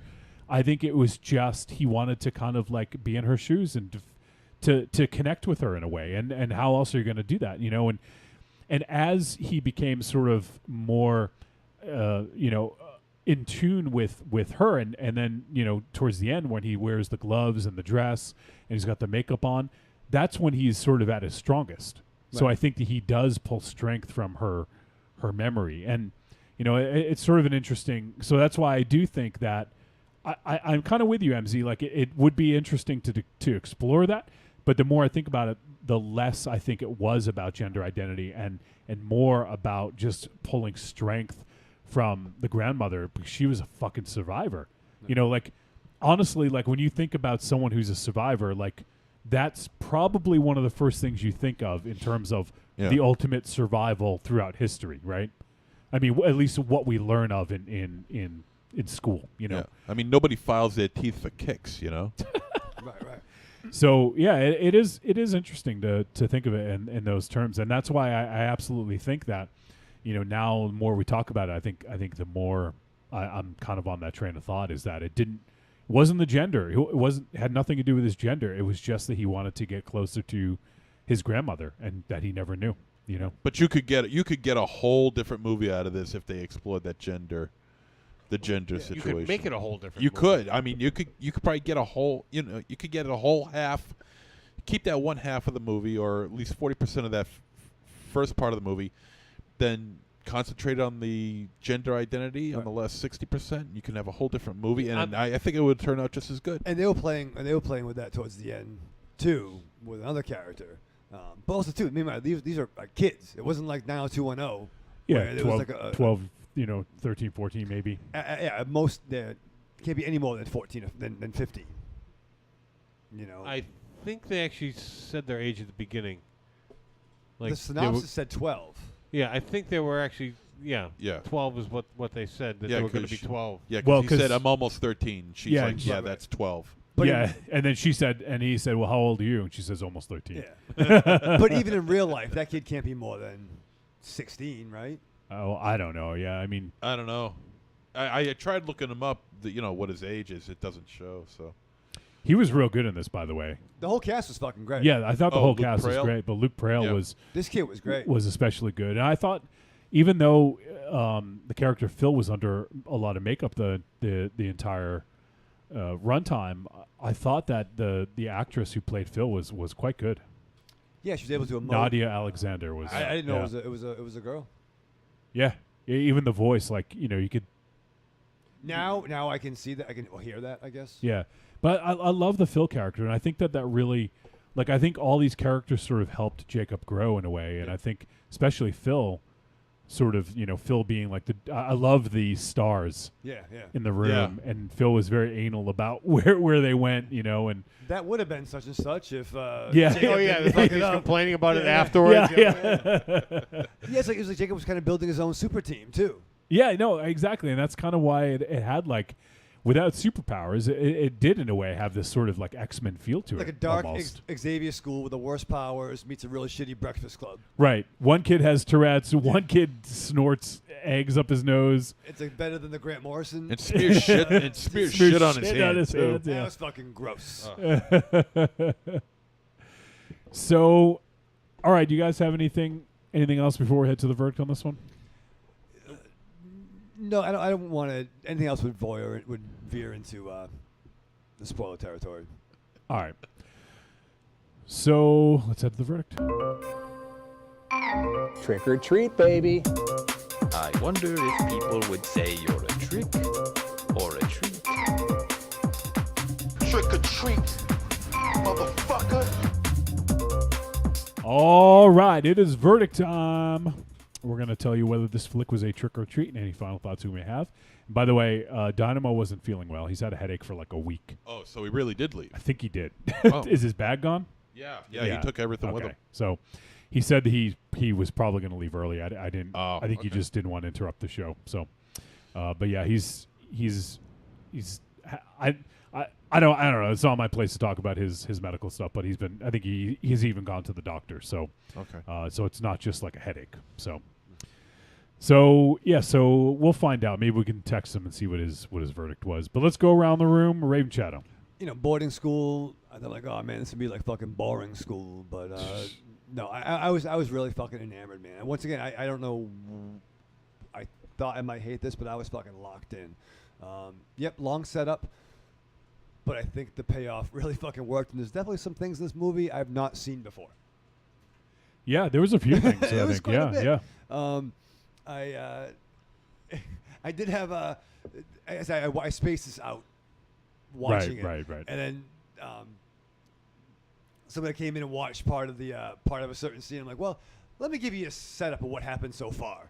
And it was very hard to synopsize the certain part of the film, which once again only these guys know. But I fucking loved it, man. I loved it. I loved the ending. I love fucking Jacob's journey. Definitely a fucking treat. I fucking adored this. All right, Aries. Yeah, I mean, this movie, like I said, there was a whole lot of setup for the punchline. There was a whole lot of awkward sexual tension, which I don't think I need between a couple of 12-year-olds. That was fucking weird. It was really uncomfortable to get through. Well, it was more one-sided. That's even worse. I you know what? Maybe it was both. But It was two-sided. I mean, I'm not going to say don't watch it because of this. It just grin and bear it and get through it. I didn't think it was that awkward. I mean, it didn't make me want to turn it off, but it. You know what? I had to take my hand out of my pants to watch it. What? What? Hey, no. That sounds weird. You had to take your do you want? hand- Do you want You to? guys don't watch TV with your hand in your pants? So when you were watching the Wait. So you're watching the movie, then you put your hand in your pants while you're I watching? always have my hand in my pants. Yeah, like Al All right, Bundy. Al Bundy. Yeah, I was gonna say. The Al Bundy. Okay. Yeah, there was nothing really. All right. As long as we're clarifying, yeah. it was an Al Bundy. Oh yeah. His dick's name is Bundy. And his dick's name's Odds. But once you get to the meat of the story, the punchline, the twist, it is definitely a payoff. Stick with it. It is worth the watch. It was a treat. MZ. This was good. I did enjoy this. Mostly for the performance of Luke Prale, and also for its very strong giallo style. Which is interesting because it didn't have a lot of the giallo trappings that you might find in that sort of film. Yes, I agree. But it was very well shot. It looked great. The performances were really good. Luke Prale was excellent, and I don't know. Like I said, I don't know how old this kid is, but for him to play a role like this, you got to be a real. In my mind, I think you'd have to be a pretty damn decent actor to be able to balance. You got some fucking stones in this kid. Yeah. You got to be able to balance. Realize who you are and who you're playing. He's 15. He's 15. Okay, he'll be 16 in November. Fucking crazy. All right, that's still fairly young because he probably made this when he was 14. Yeah, probably. Yeah. So you got to have some serious acting chops in order to pull it off, and he pulled it off quite well. I thought the payoff at the end was pretty sweet, and this is a treat. And I can see this kid as like a young Dick Grayson or a young. I don't know. He's fucking gonna do some shit. Maybe Batman Beyond. Yeah, that could be cool. How old was Batman Beyond? I don't know. I can't remember the character's name. He was high school. Terry McGinnis. Thank you. Yeah. I was actually never a fan. He was in high school. Yeah. I honestly think that's the direction they should. I know we're doing a complete 180 here, but I just really want to say I think what they should do for Batman, since supposedly Henry Cavill's out as Superman and Ben Affleck's out as Batman, I think they should take in a different route. Bring back Michael Keaton as Bruce Wayne, and bring a young Batman in and do Batman Beyond. It could be kind of rad, yeah. Just kind of change the script up a little bit. Yeah, I think. Yeah, exactly. They'd have to change it up a little bit, but I think I honestly think that'd be kind of cool. Well, I mean, as in flip the script, just flip the not an actual script, but like just do something different. Is it official that Affleck's out? Not official, but I think it's like close from what I understand. Interesting. So, all right, for me, this was also a treat. I truly didn't know what to expect from this. I thought it was going to be more of sort of a morbid, sort of almost slasher in a school sort of thing. So I didn't really know what to expect, but this was really an interesting film, and one I couldn't immediately tell if I loved or if I was just really caught up in how bizarre it was at times. And I enjoyed that aspect regardless. So I just felt like this film was a little off kilter and kept you going. It kept you guessing. And it had like a fairy tale feel to it, but without the typical telltale signs of a fairy tale. So like I don't know why, but I felt like this was almost fairy tale-esque. But it didn't. But there was none of those telltale signs. So I just thought that it had this sort of like surrealistic feel to it, almost a little bit. And I liked that this film tackled so many issues, but it did in a way that made them feel normal and not weird, despite the fact that some of it was a little bordering on maybe offensive at times. I guess if you think of this as a movie that takes place in the 90s, not so much, but now it bordered on poor taste at times. But seriously though, like not to hop on that. I'm not saying that's a bad thing. I'm just saying it really kind of puts it in your face, Yeah, and I don't think it didn't quite like go cartoony. I mean, it could have went too much. Yeah. And my biggest thought with it being set in the 90s was the lack of cell phones, pretty much. Is that the reason why I see it being set in the 90s? Yeah, and it could be because of, sort of that's... communication. Yeah, communication and parents, like maybe there's, I have an inkling that divorce was high in the 90s, and it just the 2000s. still popular. Still trending. Well, they had TV shows on that divorce court and all that other stuff. So, yeah, divorce was pretty hot back then. Pretty hot. Well, to be fair, it is timeless, really. Yeah, it is timeless. A tale as old as time. Well, divorce will always be timeless because, 60% of all marriages end in divorce. All right. So consider that divorce. Consider the divorce. Thanks, MC. I did want to mention the end of that movie, the music playing after the During the credits? No, not the credits. After everything happens and it's kind of the Yeah. almost the resolution. Yeah. It was just very beautiful. Oh. Where is he? I mean, just you We watch it moved? and you'll understand what. No, not really. Did you put your hand back in your pants? Yeah, they're, I put both in now. All in, baby. All in, baby. Let's put some No, Smiths it was on. just it was the music choice was perfect. It was shot very very well.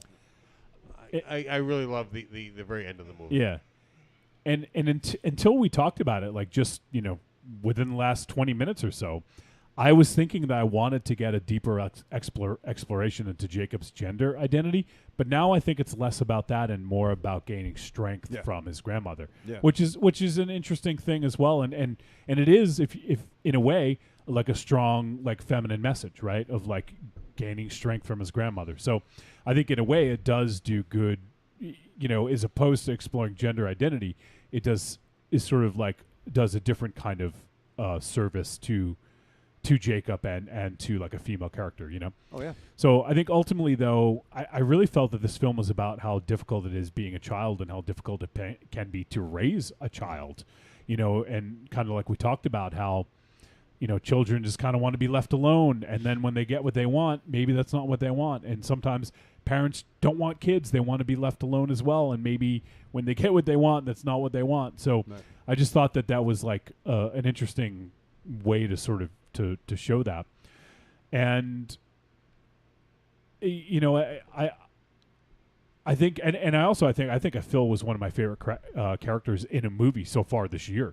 Yeah. Like I don't know why, I just love Phil. I even marked out when they were all three of them on the floor watching the looking at the stars. I like that crazy super team. Yeah, right yeah, there.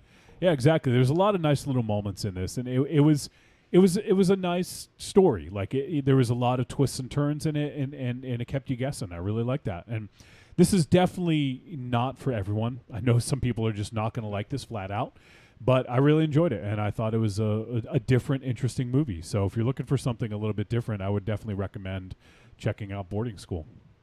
So there you have it. That's our discussion about Boarding School. Now next week, guys. Next week. Now, we only found out about this movie about 2 or 3 months ago. So if I had known about it prior, this would have been my most anticipated film of the year. But after we saw, The Endless and a couple other films, this is the top for me. For the rest of the films we're going to watch this year that I'm aware of, this is number one. And that is the latest film from director Panos Cosmatos, who did Beyond the Black Rainbow. If you haven't seen it, go watch it. Yeah. And the film is called Mandy, starring Nicolas Cage. That should sell you right there. And goddamn, did this movie look fucking amazing. This is one of the best trailers I've ever seen. Like, I've been showing it to, like, everyone. Everyone's like, oh, my God, this movie looks fucking crazy. So, yeah, I'm really excited for Mandy. It hits VOD on September 14th. So I want a lot of you guys to check this out. Let's get Mandy at the top of the fucking iTunes chart, the fucking top of Amazon. I want people to go see this movie. Just watch the trailer. That's all I'm saying. I think you'll be sold. Go watch the trailer for Mandy and then watch it. And then I want to hear from you. I want to hear what you think, because this movie looks like it's going to be an interesting one. Oh, I won't watch the trailer because I don't want anything to... You did already, didn't you? No. Yeah, we watched it here in studio once. You must not have been looking. No, it wasn't. But I do see that Bill Duke is in it, and that along with Nick Cage, I am so anticipating this. Yeah, there's a lot of really great, and not that I didn't like the movie, but Richard Brake, who was in 31, is in this, and he was the best part of 31 for sure. Mm-hmm. Which character was that? He was the main bad guy. Yeah, he was the one who started his monologue at the beginning of the film. Was he smoking? And he yeah. Was yeah. Oh yeah. And at the end, okay, yeah, he was the best part. Oh, him and Freddie Boom Boom Washington. Oh yeah, because he's excellent. But yeah, this movie just looks fucking crazy, and don't let the fact that Nick Cage is in it like throw you off, because I know some people have a low opinion of Nick Cage, whether that's right, wrong, or indifferent, like, watch the trailer. Just watch the fucking trailer. Yeah, this could be an interesting evolution of the cage. Yeah, so Mandy, doing it next week. I want everyone to watch this movie. I think it's going to be a big surprise for this year, so go check it out. Let me catch up on the chat room. We're actually going to skip the last break because we're running a little bit late here, so we'll skip the last break. But Corey in the chat room says he laughed out loud and said Al Bundy and not Bud Bundy. Leanna says, so it looks like Dario Argento shot it without giallo writing tropes. I guess you could say that. Yeah. It's not as beautiful as an Argento film, but it definitely has. There's a lot of inspiration. Inspiration, yeah. And we have Serrana hanging out in the chat room. And Serrana says, I'm still hung up on Aries watching TV with his hand in his pants. It's a way to go, Aries. You scarred the poor woman. Yeah, nice. I think she can handle herself. Badass. And Leanna says, we saw a man hump a table live. I feel that's subtle compared to that. No. All right. So, Mandy, next week, I'm so excited. We only have one voicemail. I didn't really solicit for it because I knew we were going to have a busy show with Grady on and reviewing the movie. So I didn't necessarily ask for it, but we did get one that we'll play in just a second. Let me just download it. And I thought there's something else I was going to say. So while I wait for the voicemail, so Rock and Shock is coming up October 12th, 13th, and 14th. We want you guys there. We want to hang out with you. Yes. So if there's Please hang out with us. So if there's a chance that you could make it, let us know. And if you need any information about hotels or airports or anything like that, let us know. Or if you just want to find out more information about the weekend, we'll continue to post about it on social media. But the Deadites are playing a live show on October 12th, Friday, October 12th. So we'll be doing that after Rock and Shock. And then Saturday all day, we'll be hanging out at Rock and Shock all day. And then after, we typically go out for a dinner. I don't know if there's going to be specific plans. We'll definitely all be going out for dinner on that Saturday night. Raven Shadow won't be getting the table. You might. We'll see. Oh, I hope not. And then Sunday is the final day of Rock and Shock, October 14th. Wind things down. We're going to be next to the Survival, the Film Freaks table from what it sounds like. So we're hanging out with those guys. There's going to be a lot of really awesome people that are coming. Some surprises, I think, too, of people who might be showing up. Hey. So we'll hear more about that. I like surprises. Or find out more when it happens. So, but I'm really looking forward to it. So if any of you guys out there are interested and you want some more information, don't hesitate to reach out to any of us or just send an email to podcast@trickortreatradio.com and we'll get back to you and let you know. But we have one voicemail here. And we haven't heard from him in a little bit, but let's hear from him now. How's it going, fellas? Munster Churro here. Calling in because to be honest, I'm a bit confused. There's been a lot of hubbub and a lot of chit-chat about this film that Dynamo doesn't want to watch or something, and I've been having a hard time trying to find it online. If you guys aren't familiar, the film in question, I'm pretty sure is called The Gay. And, yeah, guys, I've looked all over the place. I've checked Netflix, I've checked Hulu, Amazon. I can't find it anywhere. I keep getting links to RedTube or Pornhub. But anyways, if anybody can, point me in the right direction, drop me a line, okay? Again, the movie, I'm pretty sure it's called The Gay. Anyways, guys, have a good night. Have a good show, and I look forward to hearing from some of you. Toodles.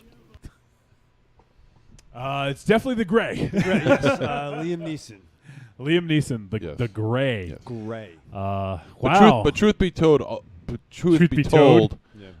all roads lead to Pornhub. Perfect. For you, yes. Yes. Maybe. Monster Churro. He's an interesting character. I think he could probably have been at that school. Should I invite him? No, but I'm gonna thank you, invite Monster him. Churro. It is The Gray with Liam Neeson. Look it up. Speaking of which, actually, I think he was going to mention this last week, but I think things got a little out of hand last week. But somebody sent Dynamo a fucking Blu-ray of The Gray from Amazon. They ordered it on Amazon and had it sent to his fucking house. Are you serious? He owns the fucking Gray. He owns the fucking movie. I don't know who did this, but I want to fucking like kiss you on the mouth. Oh yeah, I owe that person 2 beers. Come to Rocket Shock. Come to Rocket Shock. Come yeah. to Rocket Shock. I will pay up because he asked if he could borrow $10 that day, and I was like, I will buy you dinner if you watch The Gray. And then an hour later, I get a photo. Did you send me this? It's fucking awesome. I don't know who did it, Wow. but you're my hero. Wowzers. Fucking amazing. So, you know what? Maybe if we do another fundraiser or something like that. We've been talking about we want to do something for the Kim Cody GoFundMe. So, we're talking about doing some stuff. Maybe one of the things could be for Dynamo to watch the movie. Ooh, and Cuddle Monster Zero again. No, nobody wants that. Why? I think Monster Zero does. The other thing I wanted to mention is a movie we reviewed a while ago now. It was supposed to hit Shudder a couple months ago. Is actually hitting Shudder tomorrow. No, it's on No, now. it's now. So I guess probably if we go on Shudder right now. Right now, it So should be there. If you're hearing this, then it is available on Shudder. The film Revenge, which we reviewed about 3 months ago. I think it was And rated it very highly. Yeah, I think it was the beginning of the summer. I can tell you right now, it's probably going to be on some year-end lists. And it's a really great movie. And there's been a lot of discussion sort of around it. Like, I'm just going to read a couple of the quotes that they list here. There's a quote from Rolling Stone, and it says, "A kick in the balls with a feminine combat boot." From Esquire, the bloodiest and most important film released this year. You hear that, Raven Channel? It's important. Very fucking important. And the New York Times says, "Blunt, bloody, and stylish." So this is so it's just hitting Shudder now, and we did review it very favorably, and it's a movie that's being talked about a lot. So it is clearly it's a revenge film, but just in case, trigger warnings for anybody, it's rape revenge, although they don't gratuitously show the rape. So just, if that's something, I know some people don't want to see that, you don't really see it in a how do I describe it? In a gratuitous way. It's shown, I hate to say tastefully, because it's never tastefully done, but it's shown in a way that's not like horrible. So if that's something that I think could be sort of could be a trigger warning for some people, just in case out there, but it does it much better than most of these type of films. So, and Leanna says, yes, I can finally watch that film. Nice. And she says, is Wolf Cop decent? I don't know if you mean the original one or the sequel, Another Wolf Cop, but I think we generally like those films, right? Yeah. Like they're a little silly at times. It ain't Casablanca. No. It is exactly what the name implies. Yes, Yeah. it is a movie with a cop that's a wolf. That's pretty much it. Yeah. Running amok in Canada. With Astron 6 in the most recent one, briefly. Yeah. So, well, I think that is what I wanted to mention. Is there anything else you guys wanted to discuss or bring up? I feel like there's a bunch of other stuff to talk about, but the show really kind of got away from us for a little bit there. Took a turn there. Took a didn't it? turn. We started off strong with Grady, took a fucking left turn. Threw it in a blender. Yeah. Check out the live show. But no, I think we're done, Johnny. Oh, we Unless- might. I actually just got an email. We might have an interview set up for next week. I'll read it. I'll read it later and confirm. But Is it based on the show? Like no. Okay. I sent an email out earlier today. Because I'd be a little nervous if someone was listening to this and went, "I need to be a part of that." Well, I don't know. I think he's someone who actually knows Grady Hendrix, so maybe he was listening. But if he was, then I'll be amazed. They put like a fans of Grady stop listening at the so and so mark. That's it.